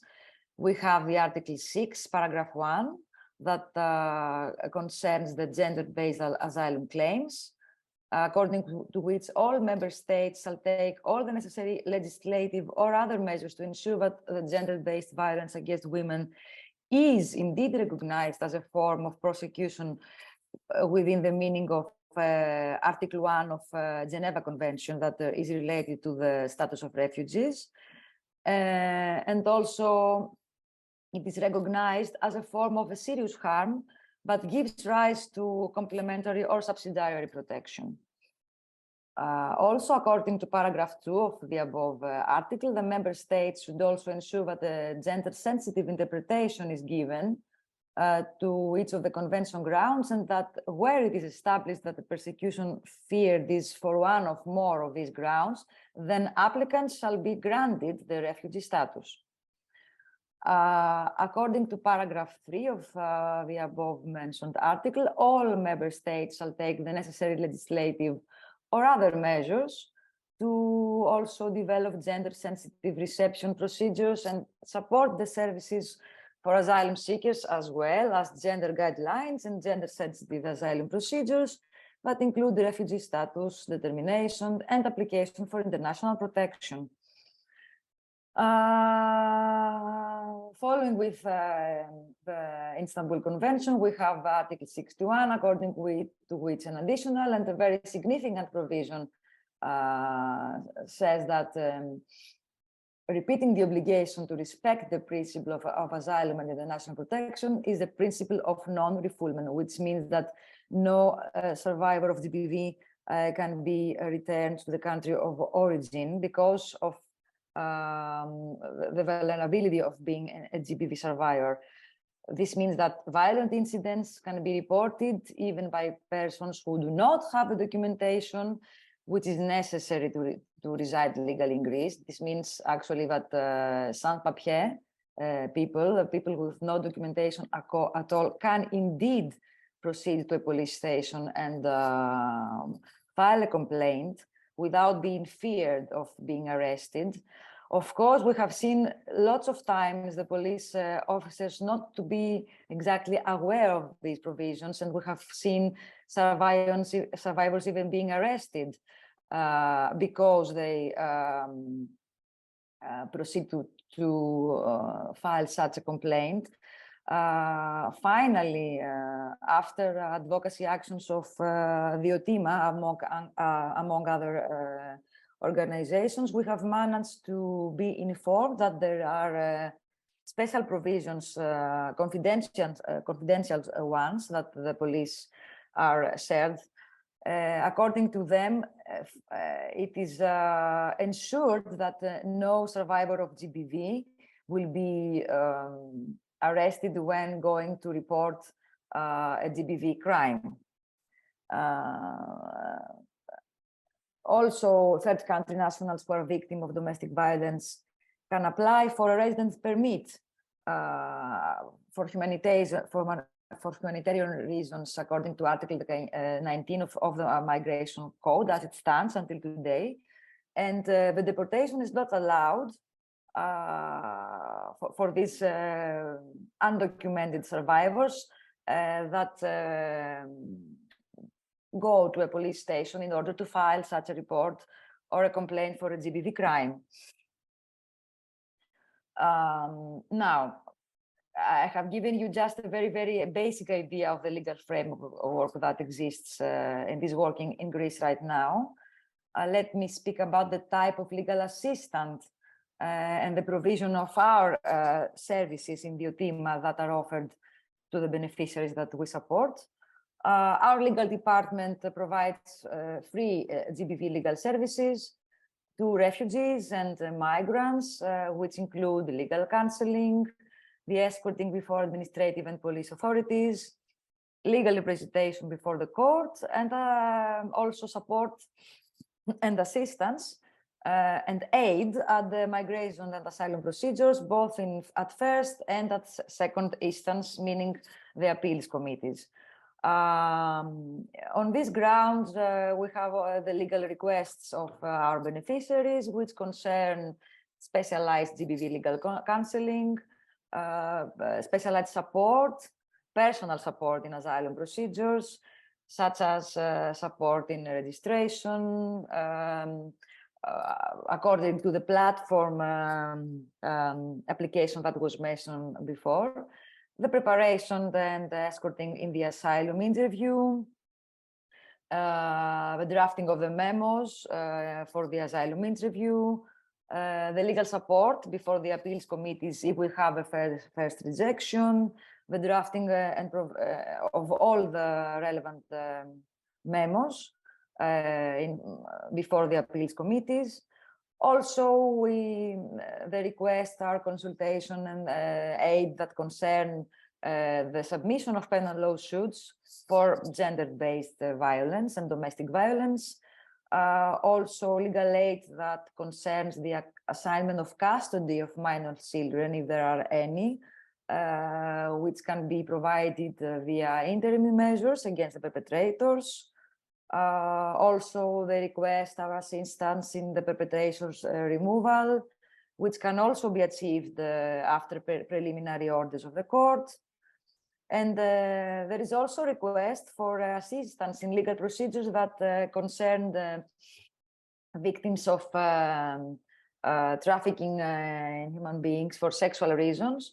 And this refers to the assistance in order to file the application to be recognized as a trafficking victim after a decision of the public prosecutor. Now, here you can see, let me check. Here you can see briefly the type of legal assistance that we have offered during 2022. You can see there is the counseling in the asylum mechanism, both at first and second instance, the legal counseling on GBV matters, the assistance in the penal procedures that were referred before, the referrals also to the national referral mechanism for survivors of trafficking, and the legal representation. In 2022, Diotima legal department has offered legal services to a total of 3,002 persons that requested for our support. 135 were supported in Athens, 55 in Thessaloniki, 101 in Lesbos, and 9 in Chios, Kos, and Leros, the small islands of the Aegean Sea. According to the legal aid activity, you can see more particularly the type of legal assistance per site: urban Athens, Thessaloniki, Lesbos, and small islands. We can see that the majority in both urban places and the islands refers to asylum procedures, because we can notice that most of the beneficiaries that are asylum seekers and refugees do not always wish to proceed with court procedures and court hearings and the court representation, because most of the times they wish to, keep with their lives and not mess in sometimes harmful procedures that also that affect also nationals and even more the refugee and migrant population. We noticed that from the 304 of our total number of beneficiaries, the 247 out of them were vulnerable, and the vulnerabilities we saw are can be shown here. Most of them had to do with serious health issues. We also had a large number of single women, single mothers, quite a large number of LGBTQI persons, as you can see. Now, I would like to also be more particular about our free legal offices. As I mentioned, we have 3 legal units, one in Athens with 3 part-time lawyers, one in Thessaloniki with 1 full-time lawyer, one in Lesbos with 1 full-time lawyer, and also the services for the small islands of Chios, Samos, Kos, and Leros are provided by 2 dedicated lawyers that either remotely offer their services or they travel there, fly there to be present and support them and represent them in front of the authorities. The modality we are working with is quite the same as Sisi Vaziriadziki mentioned before. Our lawyers support the survivors in order to ensure that justice is made more accessible for them, culturally, socially, and financially. And all of them are aware of the rights as well of the possibilities that are offered by the Greek and the international legal framework in order to be supported for an informed decision. The survivors have the rights to be informed, to be present, and be heard in any relevant legal procedure at any critical stage of justice attribution. They have the right to participate actively in these procedures. They do have the right to be informed about the survivors' role, their role in the justice system, which includes what should be expected from the system and what also can the system expect from them. They are also, they do have the right to be protected from intimidation from the system, and they do need and have the right to be informed about the arrest, if there is any, of the defendant, of the perpetrator, and we try to support them for all of these rights to be achieved. Now, what could the survivor do in the case of GBV, according to our way of working? Of course, at the stage before searching for legal protection, the survivor can call the available national hotline, which works every day, 24 hours per day, is the hotline 15900 15900, which is offered also to migrants and refugees with interpretation in basic languages, as Farsi, Arabic, also French. I don't know at this moment if other languages can be supported. I think that no. Also, the survivor can contact humanitarian workers from NGOs to seek for information and assistance, such as Diotima, and also contact the competent Women's Counseling Center.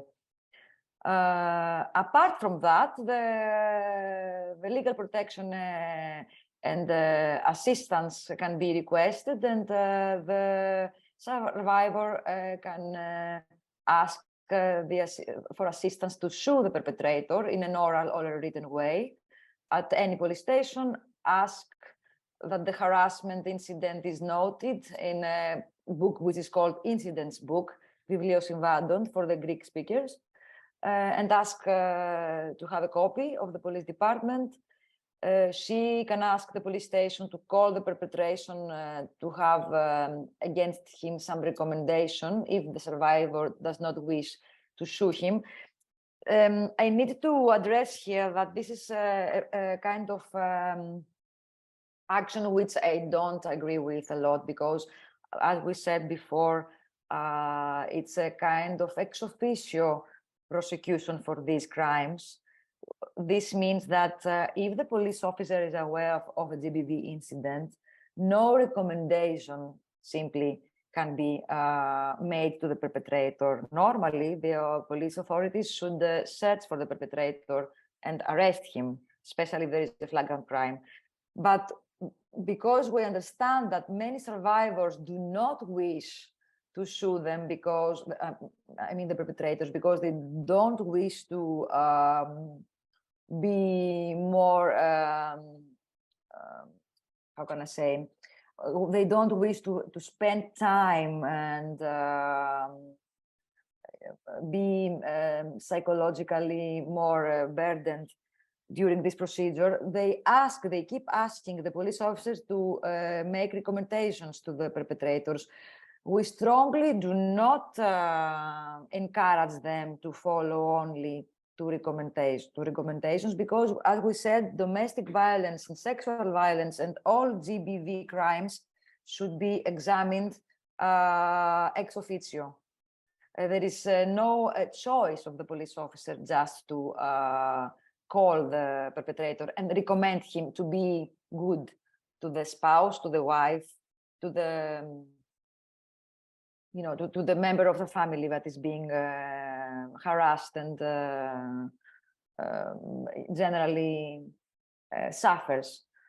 Anyway, this is something that still stands in most of the Greek police offices, and we strongly suggest and advocate them not to follow just recommendations. Also, the survivor can ask the police officer to give a written order to the competent coroner in order to have a forensic examination. This is something that even today needs to be requested by us. Normally, the forensic examination should take place immediately after an order is given, but quite often, even today, we notice that police officers omit that that obligation. That's why we need to go and be a bit, how can I say, strict against them and ask them officially to give as soon as possible the written order for the forensic examination to be completed. After this examination, then the assessment is completed. Of course, the copy of the forensic assessment can be asked and used to all the procedures, not only the penal ones, but also the procedures against the civil courts that have to do with the claims for the assignment of the children's custody or the claims for the perpetration removal, etc., etc. Speaking about police, I would like to highlight some good practices that we notice. I would like to be fair to the police system and indeed highlight the good practices. When the confidentiality in the process is ensured, this can be seen as a good practice. Also, when the information for counseling centers and hostels is offered, this is also a good practice, which of course is also an obligation for them, because the Istanbul Convention clearly defines the obligation of the police officers to provide all information for the protection of the survivors. And also, when indeed the flagrant process is applied, then we see it as a good practice because, as I mentioned before, generally we have strong delays in this process and not always it is achieved. So when we notice that it is indeed provided, we have to highlight that as a good practice. But on the other hand, we have persisting challenges and barriers for the survivors when they proceed to file any penal lawsuit, any complaint. We still see discouragement. We still see, rarely, but we still notice a claim of the by the side of the police officers to a claim for payment of the lawsuit. They still ask for the paravolo, the fee I mentioned before, even if it's clearly defined in all relevant legal framework that this fee should not be asked. It is something that can be filled for free. Also, we still notice delays to the issuance of this copy of the incidents book, which is most of the times very, very, very important for us lawyers in order to use it when we would like to proceed in civil procedures as well. What we still notice and is persisting is the failure to take care for the minors when minors exist. When we have the case of both parents' arrest and there is a parental detention, we have seen many, many times the survivor, the woman survivor, to proceed to a police station to ask for a penal lawsuit to be submitted. And then the other side, the perpetrator also comes, even if he is arrested, comes and shoes backside the survivor, the woman, in order to make her, try to withdraw the complaint or threaten her. At this moment, with two penal lawsuits at the same time, the police officers, when there is a flagrant crime, and there are both flagrant crimes, at this time the police officers must, according to the law, arrest both of them, and there is no care and provision for the minors that exist in the family. We have noticed, it's awful, we have noticed cases where the couple has spent the whole night in the police station, sometimes in the same room with the children, with the minors together. Also, we still notice long delays in the procedure. If there is no flagrant crime and they have to work under the normal procedure, we see that the testimony of the survivor could sometimes be asked after months of the exact time of the first complaint. And of course, the lack of interpretation for survivors, especially the interpretation in special languages like Farsi, Arabic. I mean, not speaking about English or French, but more rare languages. This persists and really gives us, offers us, one more thing to think about and to try to communicate with the interpreters that are provided by the catalog, the mechanism of the courts. We try to communicate and work with our interpreters, but sometimes this is not possible because the heavy workload makes us, not be able to offer this kind of facility. Generally, lack of interpretation is a very, very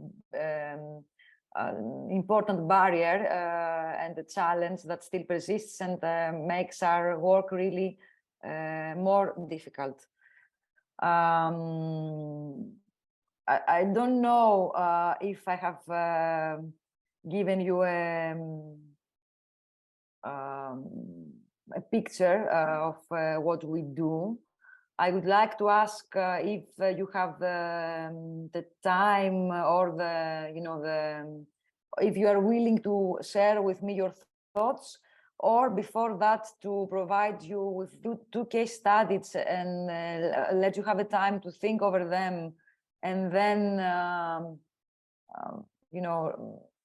ask some questions or answer to the questions I have said in the case studies. I don't know which would be your will.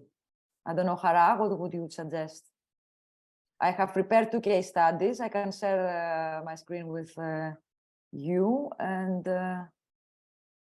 give you 5 minutes to work on them personally, because I cannot share you in any kind of room.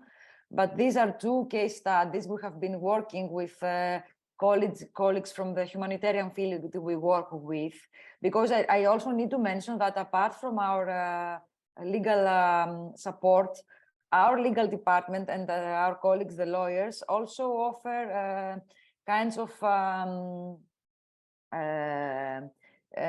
consultation to colleagues from the field that are under different specialization. I mean, to civil workers and psychologists that would like to know more about how it is to work with the survivor. So in this framework, we have worked in kinds of seminars and workshops and trainings, and provide them with case studies to work with and then speak. So if you wish, you can have a look at case study 1 and then 2, and then speak together about both of them.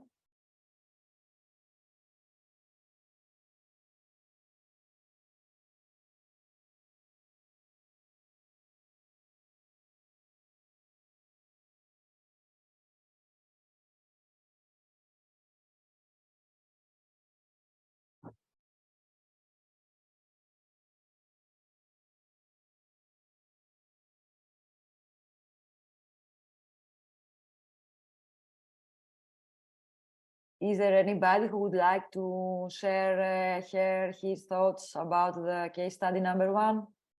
Anybody from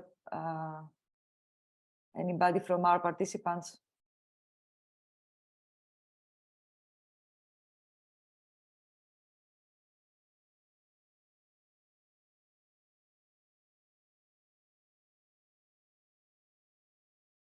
No, I don't see that anybody would like to comment on that. So, okay, I will move to the second case study, which would be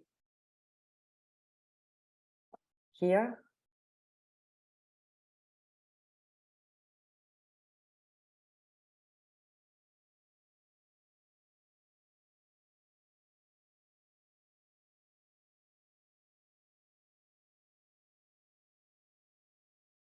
according to your thoughts, what could the social worker that is working with M, what could he or she do to protect her? Could anybody share her thoughts with us?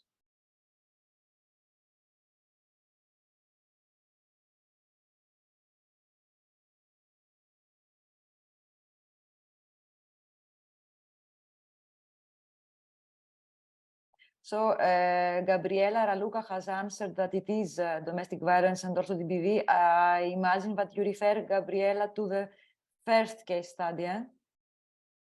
Yeah, it's a pity that you cannot answer directly to me, but I understand that you answer to my questions that refer to the first case study. Okay. So Ifigenia Kostourou, I can see that she has asked about people that have done marriage in their countries of origin, but not in Greece, and how is divorced or safety measures, how divorce could be provided to them. Okay, as I said, according to the Geneva Convention, the persons that reside in Greece and have this kind of status can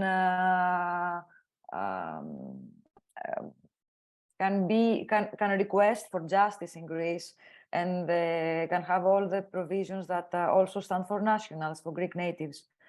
So if there is a marriage that has taken place in the country of origin, and one of the parts of the wedlock wishes to file an application for a divorce, we can have this kind of application in front of the Greek courts if one of the members of the wedlock, the spouse or the other side, has been recognized as a refugee. At this stage, we can ask for the Greek court to rule an order according to which the marriage can be solved, a divorce can be issued, and this will go under the Greek law, because there are special provisions in the Geneva Convention that give us the opportunity to use the Greek legal framework and not the Iraqian one, for example, or the, I don't know, the one that stands in Congo. But we need to have one at least of the parts of the wedlock. We need to have them already recognized with the status of a refugee. Otherwise, we could also ask for a divorce, but the Greek court would need the information for what is going on in their country, the country of origin, which is something that the lawyer, we cannot provide to the court. The court would need to ask a special and official question to the Institute for Foreign and European Law, which gives a kind of official opinion and information for what is going on for these situations in the country of origin. Is that clear? Okay. Ifigenia, I hope that I have answered to your questions. As far as long as safety measures are concerned, the interim measures for protections can be offered to anybody, not only to the recognized refugees, but also to any person that resides legally in Greece or not legally, because of the urgent character of the request, which is the protection of life or the health of the survivor. So interim measures can be asked for anybody, and the court should not ask for any more documentation. If there is any other question, I would be glad to be provided to me and answer it. Otherwise, I don't know. Yes, thank you, Maria. Very important is all of the information you share it with us. the legal framework that exists in Greece for the refugee population of survivors of GBV, and also the provision of free legal assistance services of the Diotima Center. It was also very interesting the sharing that you did about the challenges that arise from women who do not have any documents or are refugees women who cannot speak Greek, and what are the gaps that exist in providing survivors to them from the public system, and specifically from police departments in Greece. Also, I think that the case studies that you shared with the participants, which come from real events and cases that have been managed by the team of lawyers and the case managers of the Diotima, make it possible to have this interaction.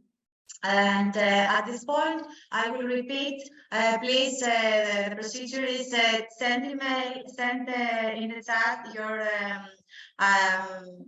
your thoughts about these case studies. We have only 1 minute or 5 minutes. We can discuss about these case studies if we can see any interesting from participants. I can share again. I can share again the presentation in order for the Yes. people to be able to. Sorry, to We have one question. There's another question. Yeah. Okay. Oh, so okay, Anastasia, can you read us the question, please? Yeah, it says, what about women who were married with someone living in Greece, divorced because of family violence? Can she stay in Greece or she will be deported? Speaking about a lady that is a foreigner and was married to a Greek national, and according to this marriage, I suppose that she managed to gain a residence permit. That's the question, I understand. What happens after the divorce? Yes, if I understand well the question, at this time, when she divorces, she can still be offered the legal documentation to be legally residing in Greece. At the first place, just because she was married with a Greek national in the past, and this should not be working as in order to deprive her from the right to to be legally residing here. And after a time period, she can also apply for any other category of residence permit that exist in Greece according to our migration law. But at the first time, after the divorce is issued, there are humanitarian reasons, and there is background for this woman to be still legally residing, because in the past she was married with a Greek national, and at this time she would not be deprived of her legal status. So there is no barrier. People can divorce. They are not obliged to live with persons that do not respect them. And of course, the divorce cannot work as an obstacle for continuance of legal residence in our country. I hope I answered the question.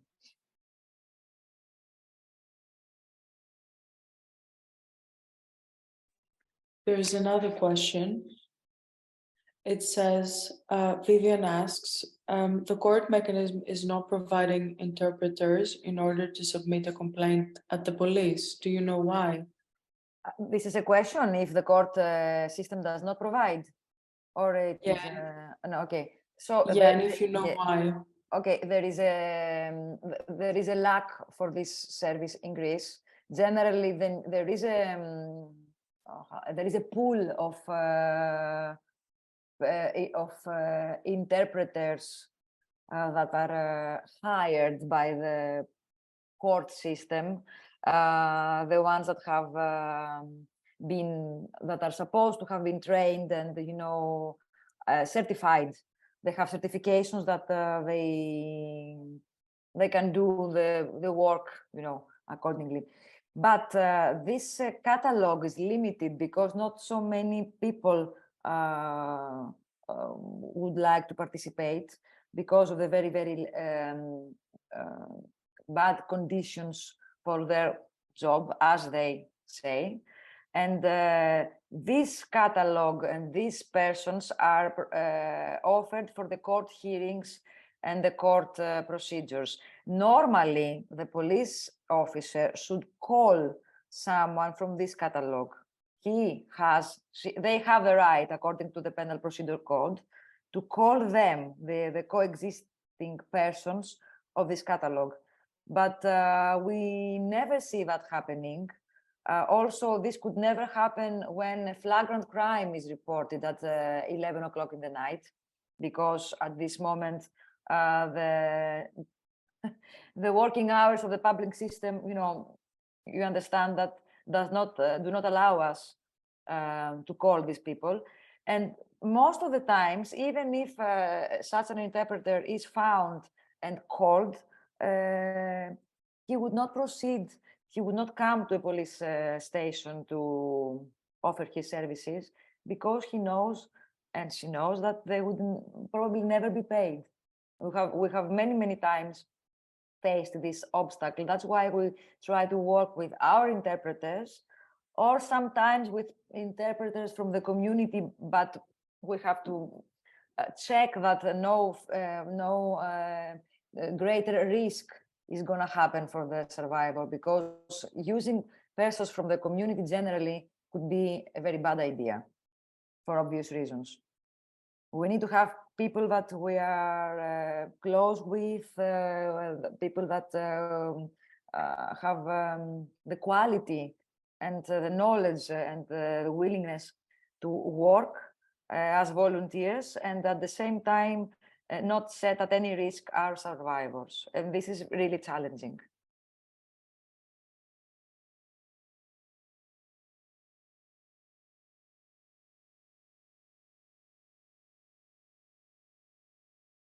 Thank you, Maria. You're welcome. As I can see, there is no further question or thought. There is one more question. All right. It's for all participants. It says, what do you do with clients that suffer from mental violence and social media violence? Can they make claim to the police? If they suffer from mental violence, what is mental violence meant? I mean, you mean emotional violence?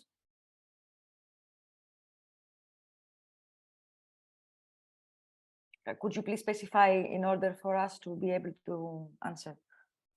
Yes, they mean psychological violence. Emotional social violence. media. Yeah. Okay, and I understand. The emotional psychological violence is a form of gender-based violence, and hopefully it is not. There is no certain provision for emotional violence per se in our legal framework and in our laws, and even if Istanbul Convention provides that all member states shall take all the measures to protect survivors from any form of violence, we do not have any separate article, any separate legislation, special legislation for emotional violence. Normally, the person that suffers from emotional violence in the framework of domestic violence could report it to the police.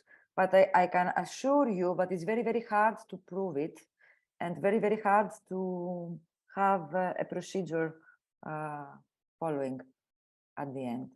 The second form was social media violence. You mean cyber violence?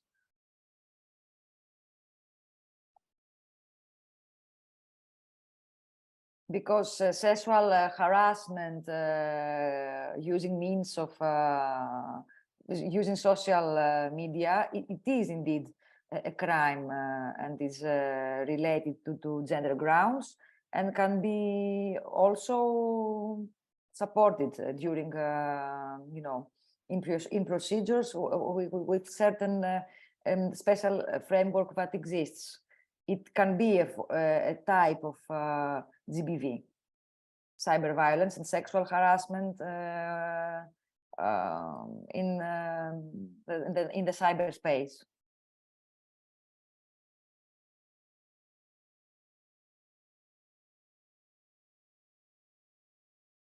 Anastasia, I don't know if I have fully answered the question of our participant. Yes. Okay. Yeah, there is no further question or thought. So thank you so much, Maria. You're welcome. We will have 1 hour lunch break. We will come back with the last part of the training that concerns our intervention in the communities through prevention interventions and empowerment actions. And it is worth being with us for this.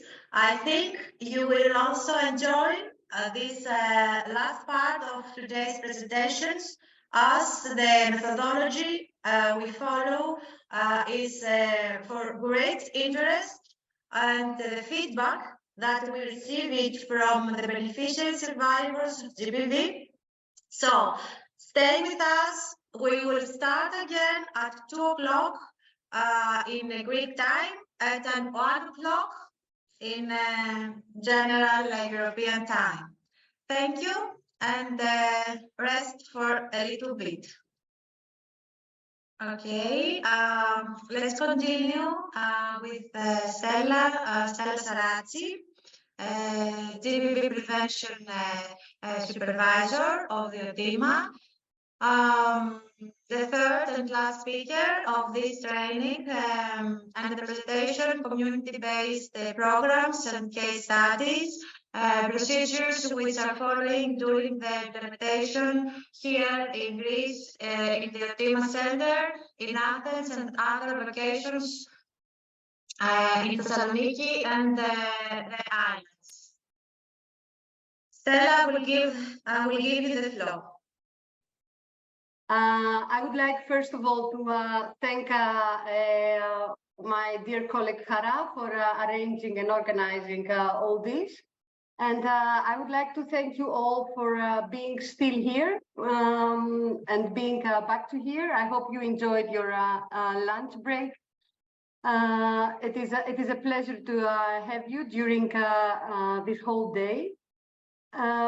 We were telling also with my other colleagues who did the previous presentations how strange it is not to see you, not to hear you, not to have you have a picture of who you are. Still, we try to feel you, to feel your presence and to feel that you are there, and I hope we can express it. My name is Stella Sarazzi, as Hara mentioned already. I'm working at Diotima since 2018. And the last 4 years, I am running the prevention component of the program that we have, which is called GBV Prevention and Response, the program actually that you're listening about it today. I have a background on education. Up to a while ago, I was conducting also activities myself with a women's group. And currently, I am coordinating a team on how to conduct this intervention. I will close my camera in a moment and open and share a screen with you with a presentation. I want to invite you because I don't want to use, I'm not sure also if I'm going to use all the time for the presentation. So I want to invite you while the presentation is running to note down your question or your questions, to have an open blank page in front of you and to note down any question that you have. Since the prevention part is a more creative part, and we can exchange afterwards some good practices, some ideas that you would like that we share or anything extra. So I'm stopping the video and I am sharing the screen. Can you see the screen? Is it okay? I hope yes.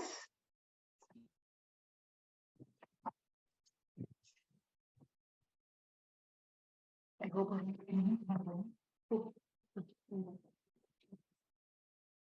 just a minute.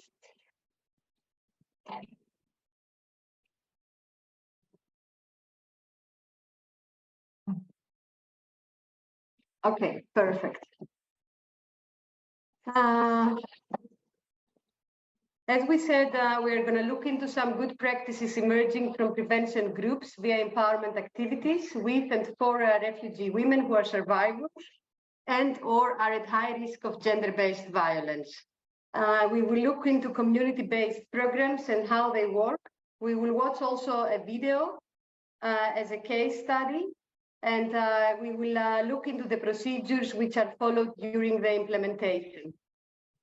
Now, the training material that will follow is dedicated to those refugees who allowed us to get a little glimpse of their struggles, which are really many, their dreams, their hopes and fears, and all this glimpse that we managed to have enabled us to enrich our background of observation, how we see at the world and the reality around us, towards whatever we perceive as reality at any given moment.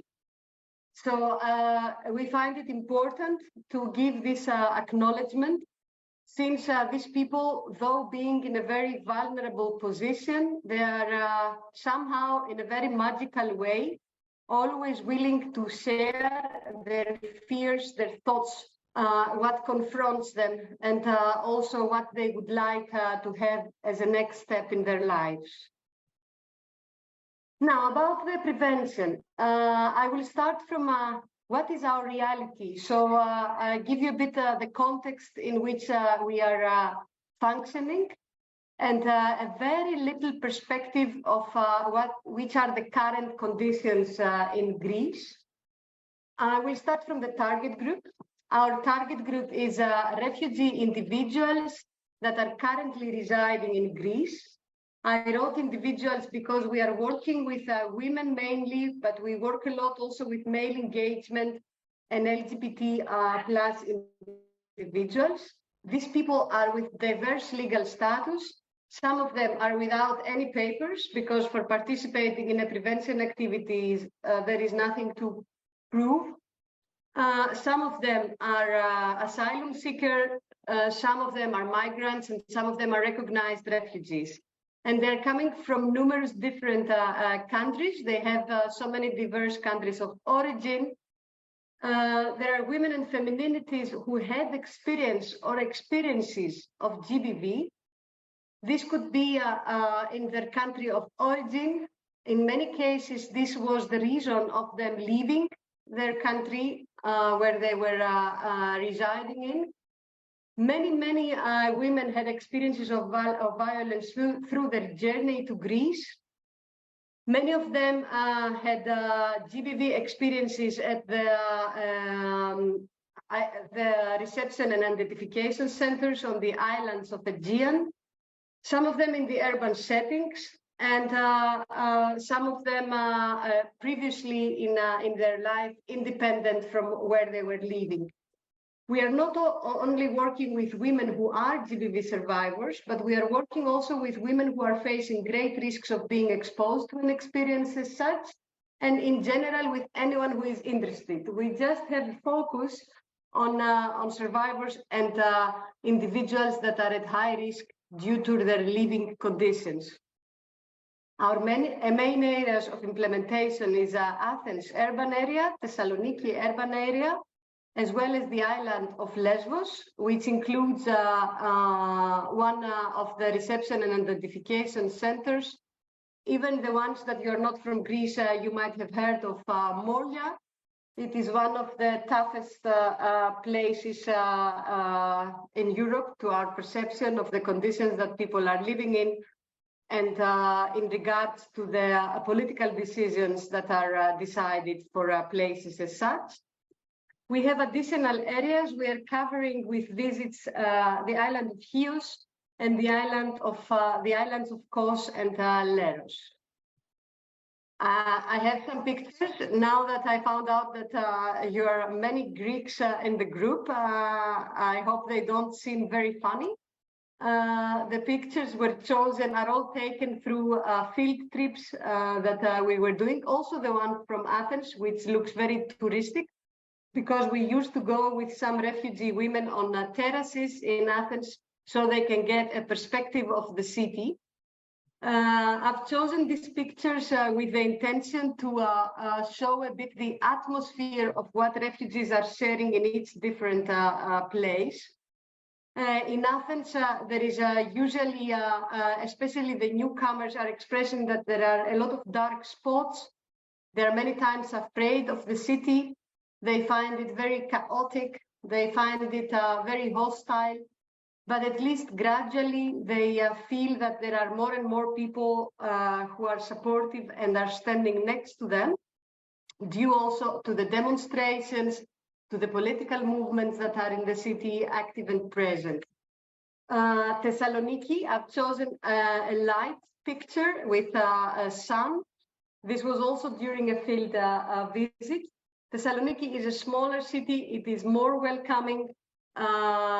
Still, I've chosen a picture with buildings because many times it is a conservative context. I'm also coming from Thessaloniki, so I take the courage to express my opinion about it. It is a more conservative context, and there are a lot of strong policies to set the refugees outside of the city center, which has to be clean and beautiful and historic, and that destroys the picture of, or at least the imaginations of the politicians for the city center. And Lesbos Island, I've chosen this picture with the sea. Lesbos Island, it's becoming a quite dark place for the people who are living in. There are international courts about the pushbacks that are happening there. At the same time, colleagues who are on the island, they're doing their best to comfort the people and to create a context that it's at least not only surviving, but gives also a sensation of living and being taken care of. Now, what is our reality with GBV prevention with a team? Because this brings us later on, it will bring us to what we call a community-based intervention. We have the chance during the last couple of years to recruit and have in our team individuals who are from the community, from the wider refugee and migrant community, and who are willing to work in the prevention of gender-based violence. More precisely, we have in Athens a woman from Afghanistan that she was brought up in Iran and had to flee from there. We have in Athens also another woman from Ukraine who lives in Greece for 20 years now. We have in Thessaloniki a woman from Iran who had to flee also from Tehran. And we have also a woman from Ukraine who had she's also from the Greeks from Ukraine and had to flee war last year. And on Lesbos Island, we have another staff member, a colleague who is a woman from Iran who came through the sea, fleeing from her country of origin, and now she has she took the action to support other women on the island of Lesbos. This is a tool. If any one of you wants to take some notes, I use this tool a lot in planning. It is a methodological tool that can be applied anywhere. Also when you do a project, when you want to have a personal plan, a professional plan, whatever it is. It has 6 simple steps. These steps I used to build this presentation. to include all the training material that we would like to share with you. The first step is defining the reality before doing any planning. And just a little remark, we used this tool when starting to plan our GBV prevention component in order to create something out of nothing. Because actually in some fields there is nothing. And in order to do an intervention, there has to be a creation. There has to be a consistent design of actions and what you want to do.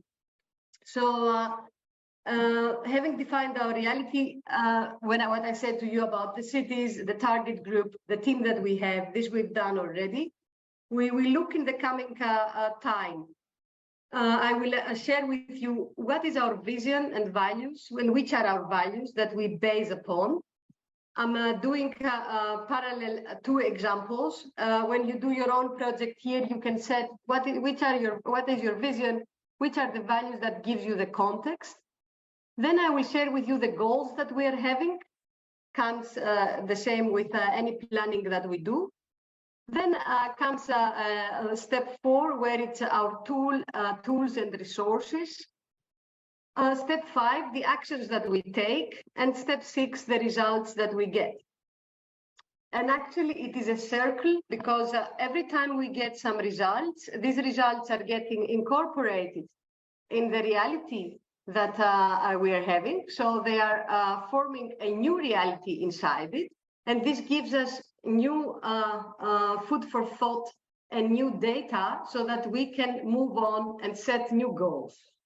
What is not changing mostly is our vision and values, because we would like not to doubt it. And if you ever use this part as a tool, as a circle to create what you want, it is nice not to mess around with vision and values, because these are from the few things that can set for us a ground. I hope it is clear. I will slow down a bit. I would very much hope to be able to see your faces. I try to imagine that you are with us, and I will share the part of the values. We work in the GBV prevention with the values of togetherness, care, and self-care. I wrote down some definitions because these are words that are very widely used, and sometimes I dare to say they are corrupted in their use, they're overused.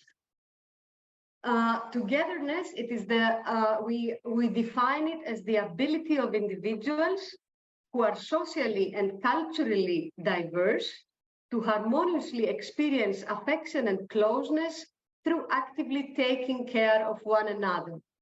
We've seen it a lot in the women's groups that we do, that there can be women with completely different background, and through this affection and closeness that they manage to bring between them, and through the care that they take, they experience the togetherness, which is of highly importance, especially in a strange environment as Athens, Thessaloniki, or a completely new island for them. With care, we define the process of protecting someone and providing what the person needs. I will share an example. There was just before the first lockdown in 2020, there was a group of women, and one woman was homeless. She kept on coming to the group. And then another woman started to host her. Until that happened, the other women from the group were bringing to her food on the street where she was with her 2 children. And this whole had a great outcome, that through this active but very silent and very discreet care that they took of each other, there came a solution. Then we are working also through the value of self-care. And self-care, that's why we combine it with the care and the togetherness. Self-care cannot do the job alone. that is widely, lately it is widely expressed that if you take care of yourself and you manage somehow to set your own goals, everything will be resolved. Many times also for very vulnerable groups, it is promoted politically that you have a responsibility of the results that you get in life. This is, in our context of work, unacceptable. People are having a lot of struggles. Refugees are having a lot of psychological challenges due to the context that they are in, not because they're not doing well. So we use self-care, I'm sorry, in combination with the care and the togetherness, and we actually define it as the practice of taking an active role in protecting and improving your own well-being, in particular during periods of stress. So it is nothing more than that, than taking an active role on how can I protect myself a bit better, how can I improve what is within my power, acknowledging and recognizing that there are a series of things that are not within my power and are not my responsibility, but I'm the only source that I can do something. Throughout of these values, the vision that we have, we define it as community care and networks of support. How can we encourage? How can we promote? How we can build together with the individuals that we meet in the field, community care, and how we can strengthen either existing networks of support or networks of support that are coming out of the activities that we are doing. We stand in the level of the vision in the circle that I was showing you before. That's why, like, in the orange part, we stand for togetherness. In togetherness, we are able to live with significantly diverse individuals in a harmonious manner, and this creates an experience of affection and closeness. In front of a threat or a danger, such as a pandemic, we know that we are not alone. We know we can share what we need, what concerns us, what brings us closer to our deep fears. Because of the fact that this program, the LILA program, is also connected with which are the consequences and which have been the consequences of the COVID-19 pandemic, I wrote the part of the pandemic. When pandemic interacted with gender-based violence, most of you might know already, things went very bad because suddenly survivors were closed with their perpetrators in their houses. The streets were empty, which was also very, very higher the risks, the already high existing risks.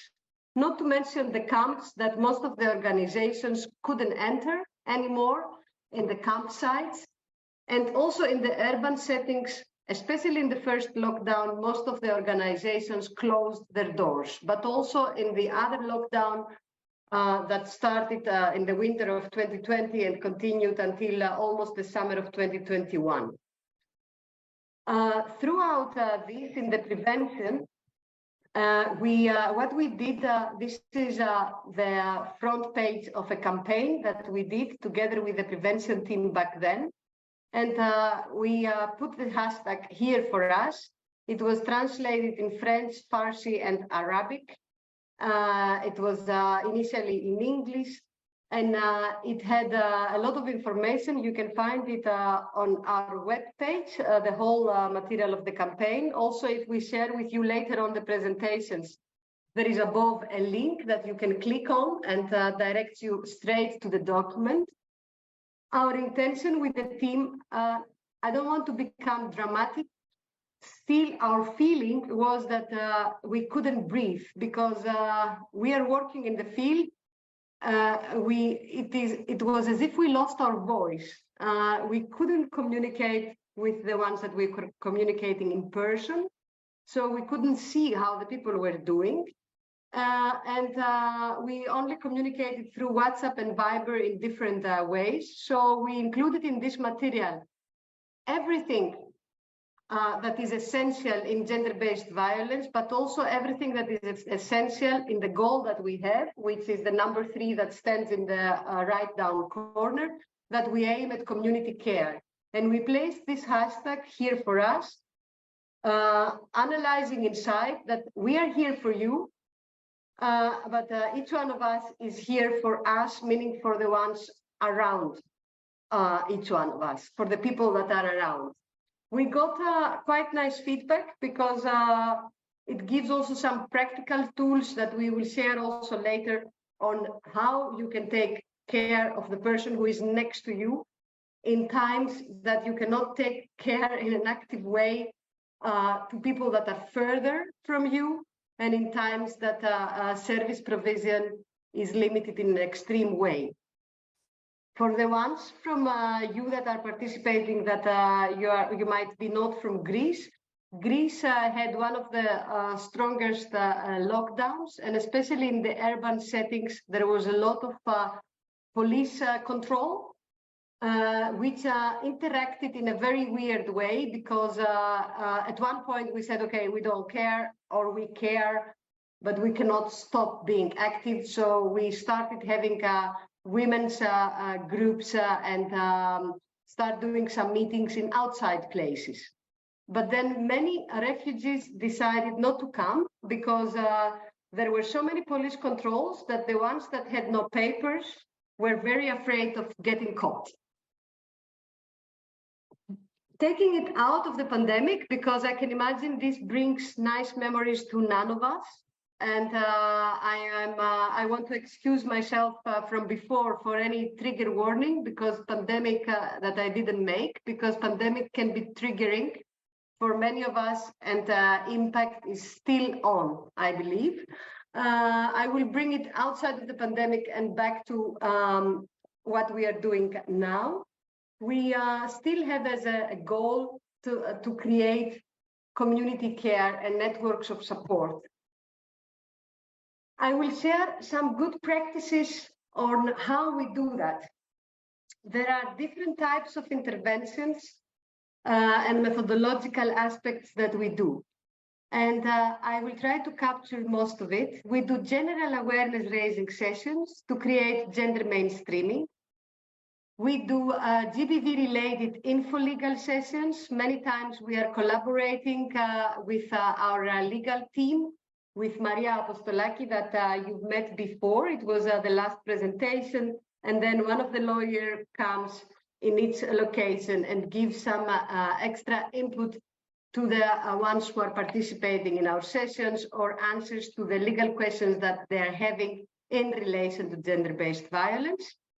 Also on how gender-based violence interacts with possibly with asylum procedures. As a third type of intervention, we do seminars on diverse topics related to gender-based violence. We talk about women's rights, labor rights, the principle of consent, and many other related issues. We do empowerment activities that we use art and different symbols. And we do also training for GBV community focal points. Many times, especially what I will elaborate a bit on the GBV community focal points, especially women who had an experience of gender-based violence, there might be sharing with us that, look, I would like to support another woman, but I don't know how. And I would like to know if a friend discloses to me an experience of gender-based violence, I would like to know how this is working and how can I take care of her without harming her, without judging her, without messing up everything, or without bringing myself into danger as well. During these sessions, we are also informing the individuals participating about the available services, the available medical services, the services of Diotima, and we try in many different ways that this information reaches as many individuals as possible. I will share with you around 7 or 8 slides with pictures. I will say it also now, but we will share it also written. I have the permission and the consent of the ones participating to share these pictures internally. Please, when you get the presentation, don't share the pictures more because they have the faces of the people, and I don't have consent for further use that rather than, for example, a training inside the context of Diotima. Here it is a meeting in Athens with people from Ukraine, either people who came during the last year or people who are living in Athens for many years. It was arranged by our GBV prevention officer that I mentioned you before. They exchange experiences and an interactive discussion about gender roles, gender stereotypes, and all the ways that the above interacts with the phenomenon of gender-based violence.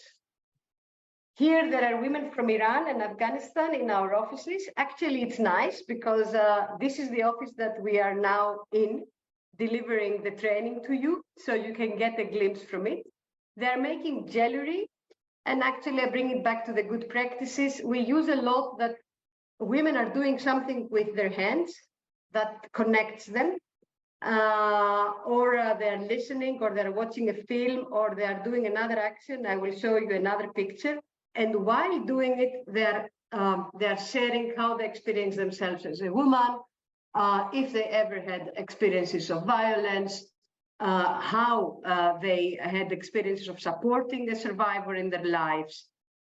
And in many, many cases, it is actually quite beautiful to see. Because as you can see in the picture, there are women from completely different ages, different backgrounds, and it becomes very colorful. Here is another activity in Athens with women from Ukraine who came due to the outbreak of the war last year. And what we do is that we walked around the city center, and we wanted to capture the support against the gender-based violence from the local community. In the wall, at the wall, for the ones that don't speak Greek, it says that no means no, and it's in a graffiti very near our office. And our idea was that these women will feel the city a bit more familiar and will understand that there are also people who are standing there for their rights. It became very beautiful. I was also there, and I was taking the picture of the group. It became very beautiful that there were also a lot of writings and graffitis for refugee and migrant rights, which was very unexpected for them. And they felt full of energy after the activity. I don't say that this has a major impact, and that's why I wrote that, and it was there. They found the pictures, and it gave them hope, but it gave them only an ephemeral sensation of belonging. In Thessaloniki, we moved to another urban setting. There is a prevention staff member, the woman from Iran. She used to be an art teacher, and she's using symbols made out of clay to empower women to talk about how they experience themselves inside their socially defined gender and the requirements society is imposing through this exact definition. So women were making a symbol, and then they were expressing anything that connects to their identity and to how they define themselves, or to how they always wanted to define themselves, but they never had the space.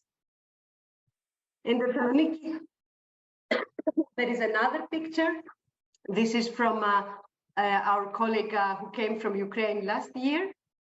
I'm sorry, I had a cold the last days. I will do my best just to drink a bit of water while you look at the picture. And our colleague is with other women who came from Ukraine last year, and they're following a seminar on gender-based violence, main terminology and principles. I mentioned a lot of Ukraine for this year. That's why I included some data. In our program, as you saw, we work also with women from Iran, from Afghanistan, from Sierra Leone, from Cameroon, from Congo, I will not mention all the countries, but from many, many different countries. We included in our program the temporarily displaced people that came from Ukraine. As you can see in the data, more than 8 million refugees left from Ukraine and were recorded across Europe. A bit less than 5 million registered for temporary protection or similar national protection schemes. And within Ukraine, there are almost 6 million people were internally displaced. And as of mid of February, there are 20,000, almost 30,000 refugees, 21,000 refugees from Ukraine that were registered for temporary protection. So this is another one of our target groups, and the numbers are very high. And I'm just giving an explanation to the diversity of the group. Now,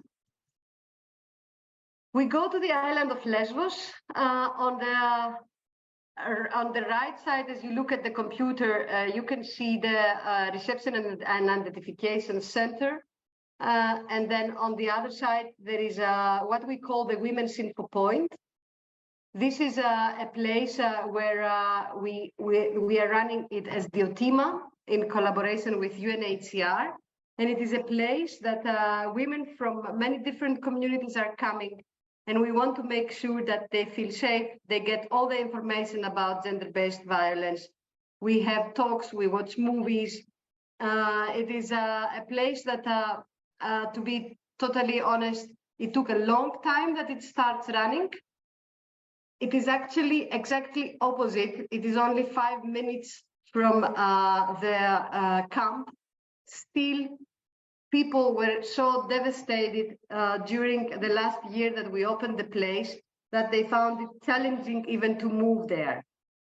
But suddenly it started running and it became more popular and known, and we are happy for it. It also gives one of our methodology that actually it is becoming a little island on the island that people can feel safe and secure. That's why I wrote this sentence that in the middle space that still exists, in between desperation and joy, we created room for people to be seen, to have a moment to breathe, and to possibly feel acknowledged for who they are and not for who they should be. And then we have on Lesbos, there is a video about how to empower the refugee women, and there are women who share their experiences. If we have time towards the end, I will show the video at the end so we can close with that. Now, actions that need to be taken and what it takes to be done. I wrote down 4 things. We prioritize informal communities. Many times, and this is important, many times working with the formal migrant and refugee communities made it very challenging because I will give the example with the Afghan community. My colleague who works here in Athens, that she's from Afghanistan, left Afghanistan and left Iran because of gender-based violence and because of gender inequality. So finding herself here, wanted to work with the Afghan community, she might be facing the same challenges or problems or threats.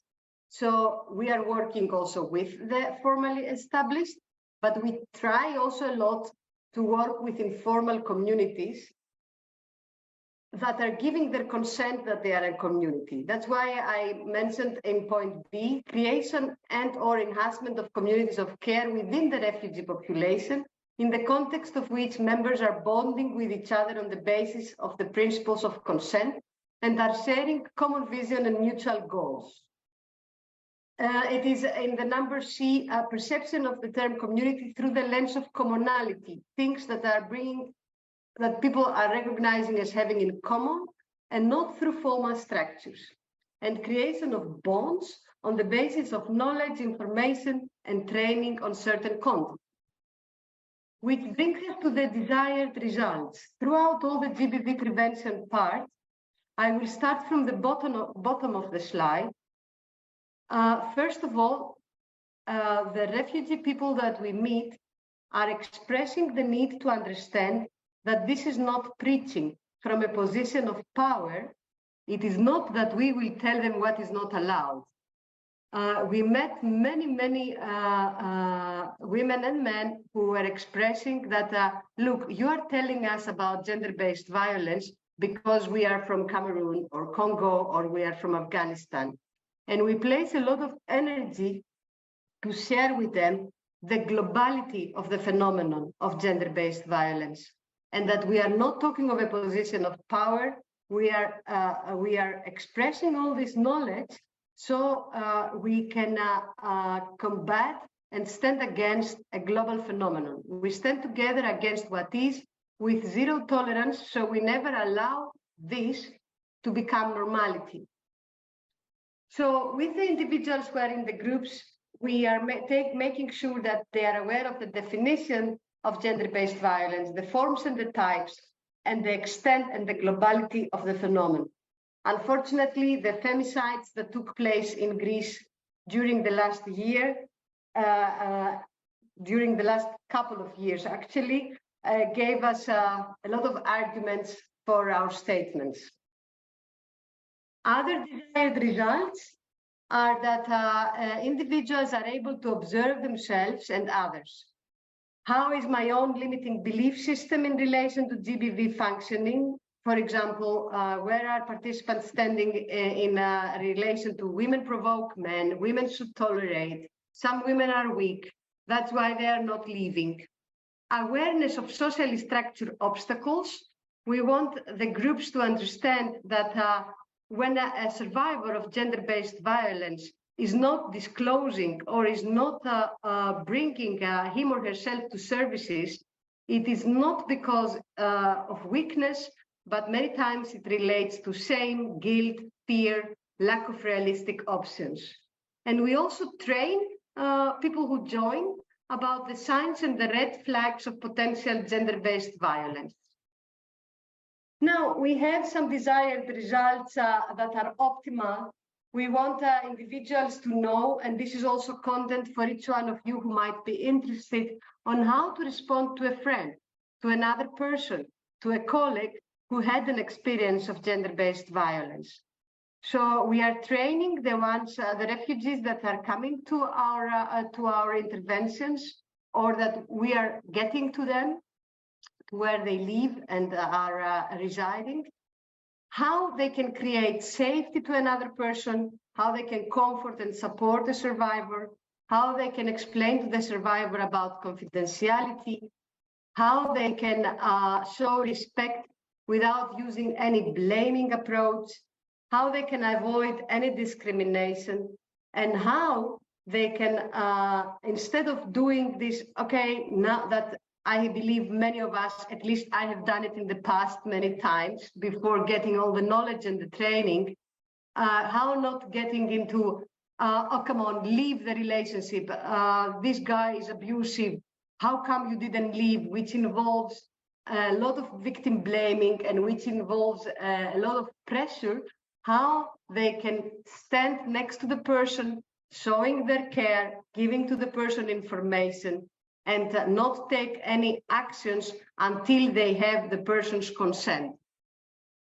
This is very important, and also from what Sisi and Maria told you during the morning, this is very important because allowing the space for consent gives the strength back to the survivor, because what happens to the survivor is that they feel that they lost control of their body, their soul, and their decisions. So we shouldn't be another person as such in the process. We are having this approach because we believe, I'm getting towards the end and then there will be space for your questions. We believe that information on itself is not of importance.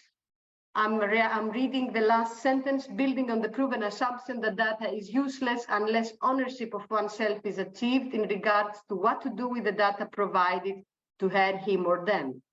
So we are training individuals on the literacy of how to use the information provided to them.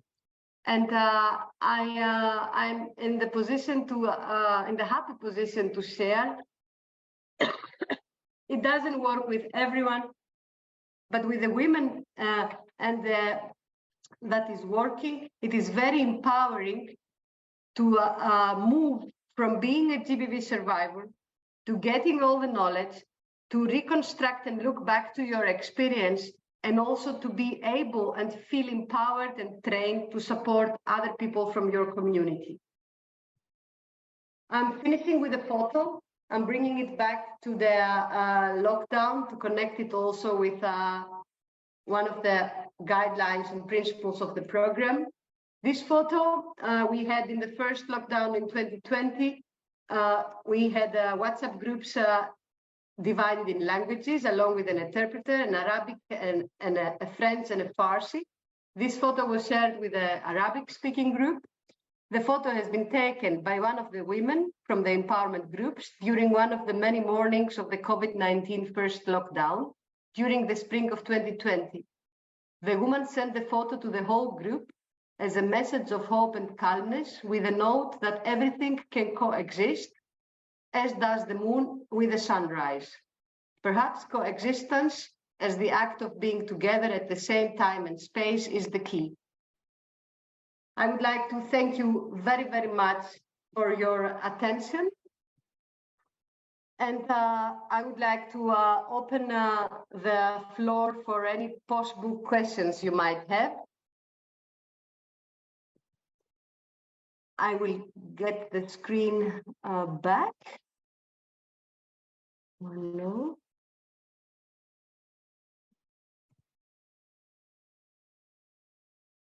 Please take a moment to write to us possible questions that you have. Stella, many thanks to Stella for the presentation, and that she prepared and presented to us today.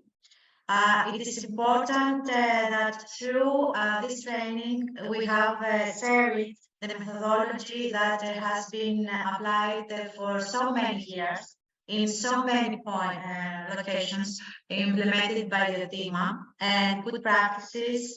How do we do it? And I think it is very useful to see and discuss here all the differences and similarities in the ways that women GBV survivors are supported by other organizations, but also in other countries, and work together during empowerment activities and prevention interventions. Also very useful is the description of the situation that existed during the pandemic and the restrictions that existed for a long time, and how this affected and how we reacted to this case.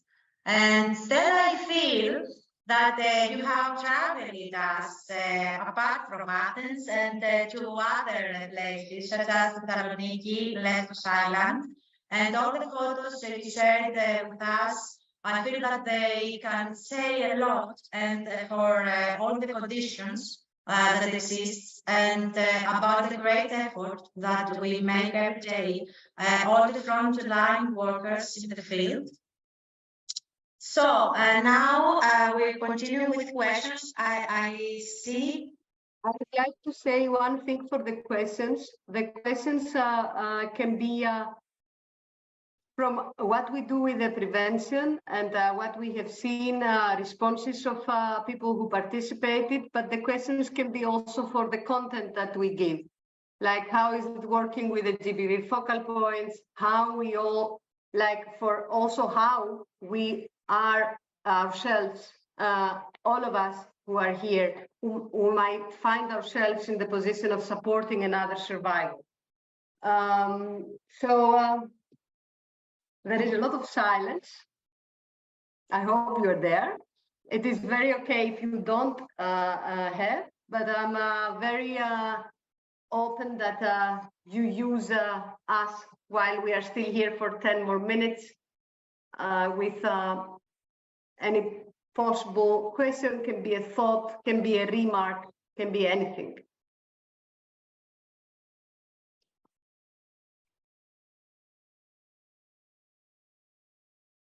We do like this.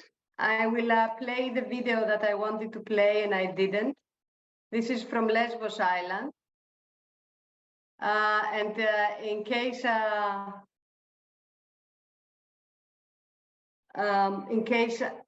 question comes to you while watching the video, you are more than welcome to share it afterwards.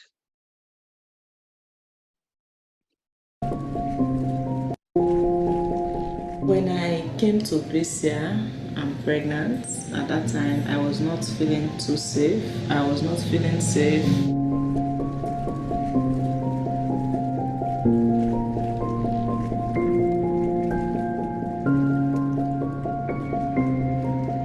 We are going to talk about violence. We are going to talk about gender, gender inequality, gender stereotypes.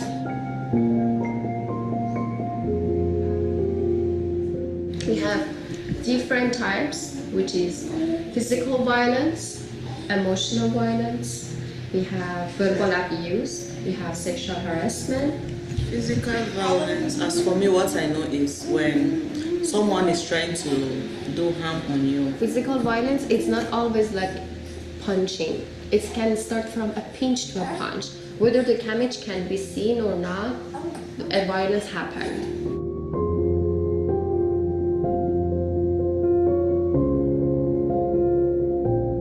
One of the challenges that I can point to, it's different nationalities and cultures. And in some of cultures and nationalities, gender issues or sexual issues are taboo. Women mostly ask about the consequences after reporting. For example, what will happen to the perpetrator? What will happen to the victim? How the victim will get support?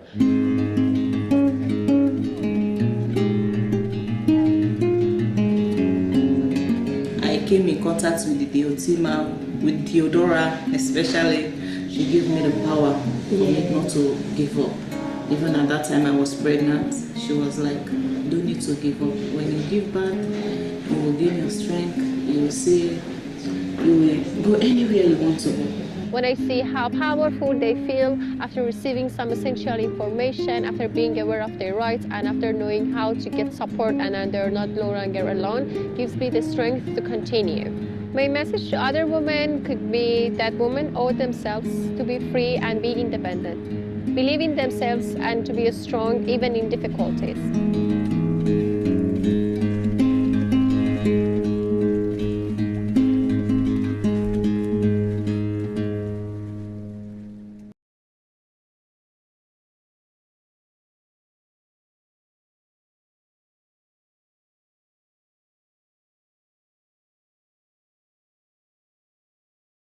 Stella, we have one question. Yes, I'm sorry, the video was playing again and I was listening to it alone. Okay. Yes, of course.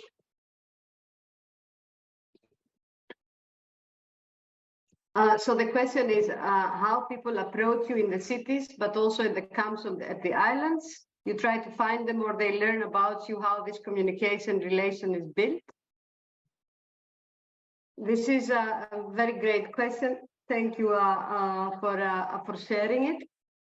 In the city, on the islands, it is more easy because on the island of Lesbos that we have a regular presence, we have entrance in the camp, which starts to change because now there is a governmental decision to do closed facilities without inside actors and organizations. But on Lesbos Island is still a camp that we can enter. So we go there together with interpreters in as many languages as we can, and we reach out to the people, and we are inviting that either through a little flyer or through a conversation on the spot, and we say that we are opposite and we can offer an activity. So in the camps, it is easier. in the city centers, it is very challenging.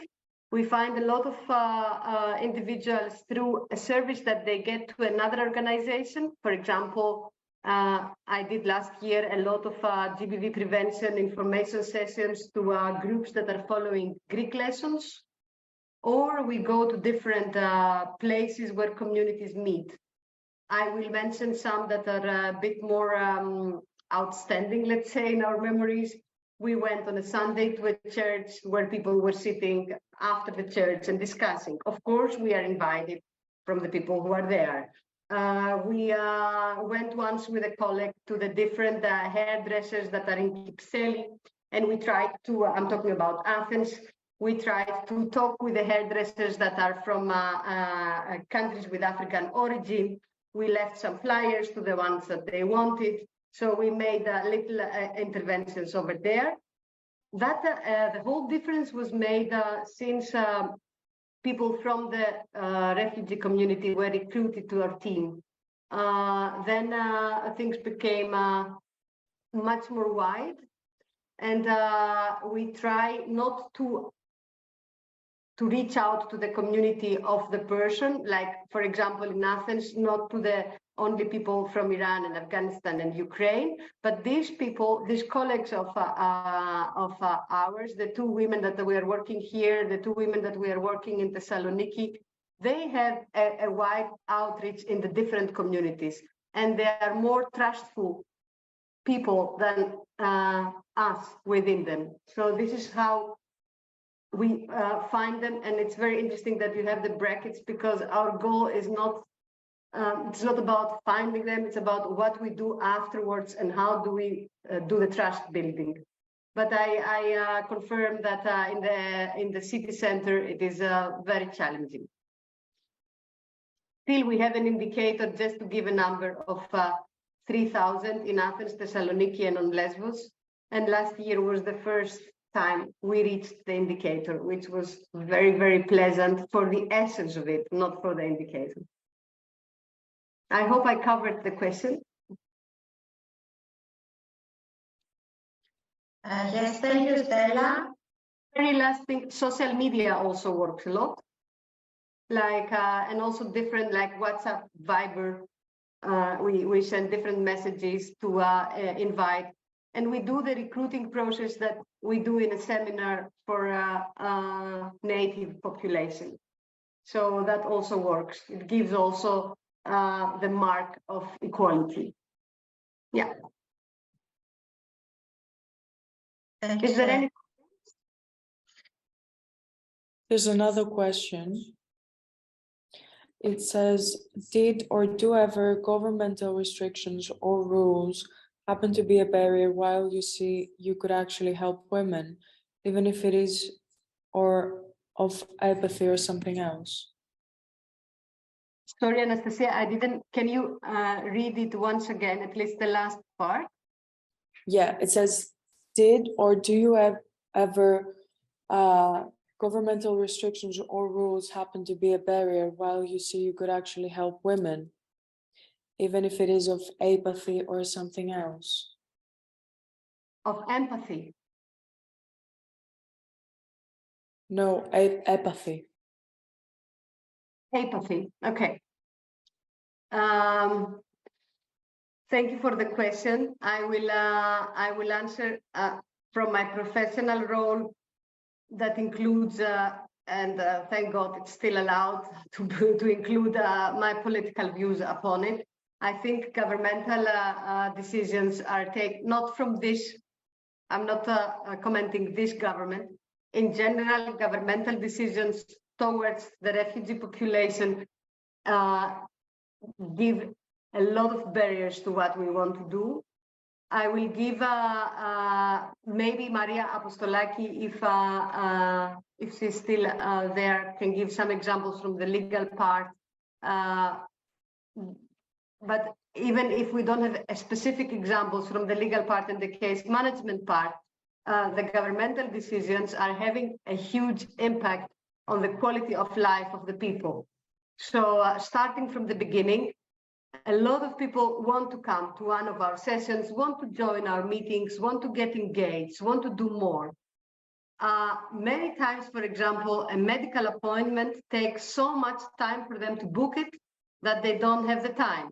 Many times they had strong difficulties with bringing their children and getting their children accepted to the school. So the women have the child all the time together and they don't want it anymore. They are living in very harsh conditions, or they get a second rejection for the asylum process. And suddenly they find themselves after many years in Greece with getting a second rejection. So it is not apathy, we are sort of okay. What we are facing the last years is not exactly apathy. I say it ironically that we are okay, but with apathy, we thought that it was the bottom. And during the last years, we found out that the bottom is not apathy, but the bottom is going against people's rights. And this is where we are standing. And definitely this has results and sets barriers to our work with supporting women. Maria, I don't know if you want. If I may, I totally agree with Stella. I think I tried to explain it before that because of the governmental measures and the legislation that is being voted every year, there is actually no effective provision of services at any stage of the asylum procedure. So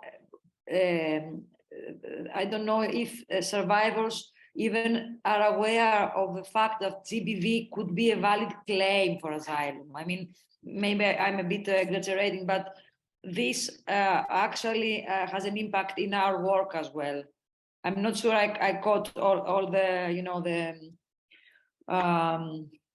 attendance question or the meaning of it. I don't know exactly what was meant to be asked, but what I could surely say is that all the situation in Greece is an outcome of the political decisions that are being taken so far. So we are called, the NGO organizations are called to fill huge gaps, and we are every day,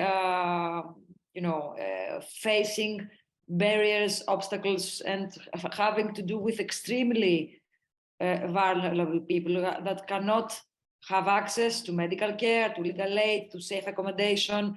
I believe that the work that your team, Stella, and the colleagues of prevention component is of most importance in order for persons to come to us to be supported in other means, psychological support, legal aid and assistance, safe accommodation is the first entry to a world of rights, of having access to rights, finally. I don't know, this is what I think about the matter, if I may speak about that as a lawyer now, but having seen all the field, working for so many years.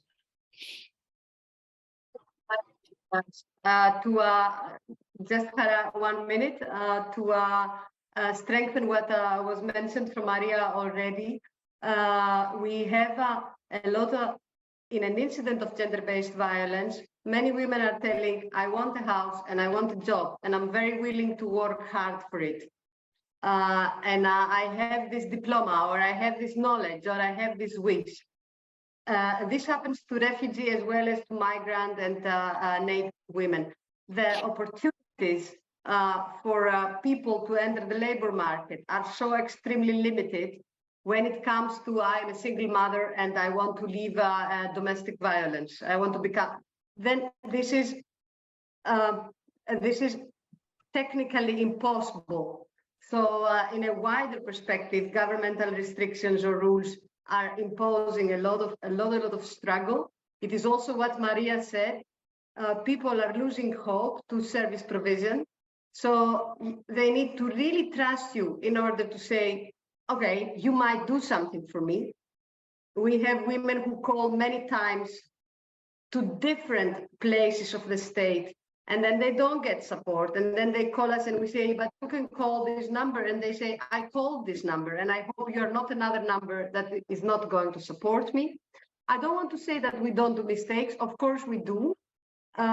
What we are very confronted with is the desperation and the lack of hope and intention that people are experiencing due to the political situation, because we have to overcome this in order to do something. And this is usually a very, very harsh stage to overcome. And because we might be also professionals here, not to live outside, that we are also having our own experience, and we are experiencing the impact of all these governmental restrictions, violations of human rights. Like we have to somewhere place our own negative experience in order to interact with a person in need, acknowledging that we are not in need, still we are also not doing perfect. This is also not something to ignore completely, because it starts to interact quite heavily. And we might want to hide it, but at least from my experience with the refugee women, they understand it, they get it. They've been through the process, many of them from a country who was doing well and suddenly started not doing well. And they feel it, that you're under the impact of it. So they bring it on the table, however much you want to hide it. Yeah, thank you a lot for the question. We might say more things, and I hope it is covered. And thank you, Maria. Many thanks, Maria, Stella, Sisi, for their presentations, and to Ms. Maria Lapi for her intervention in today's training provided by Diotima with the framework of the LILA project, which is financed by European Union and implemented in co-capital of Arisen Thessaloniki. Before closing this training, I would like to say many thanks to you. A lot of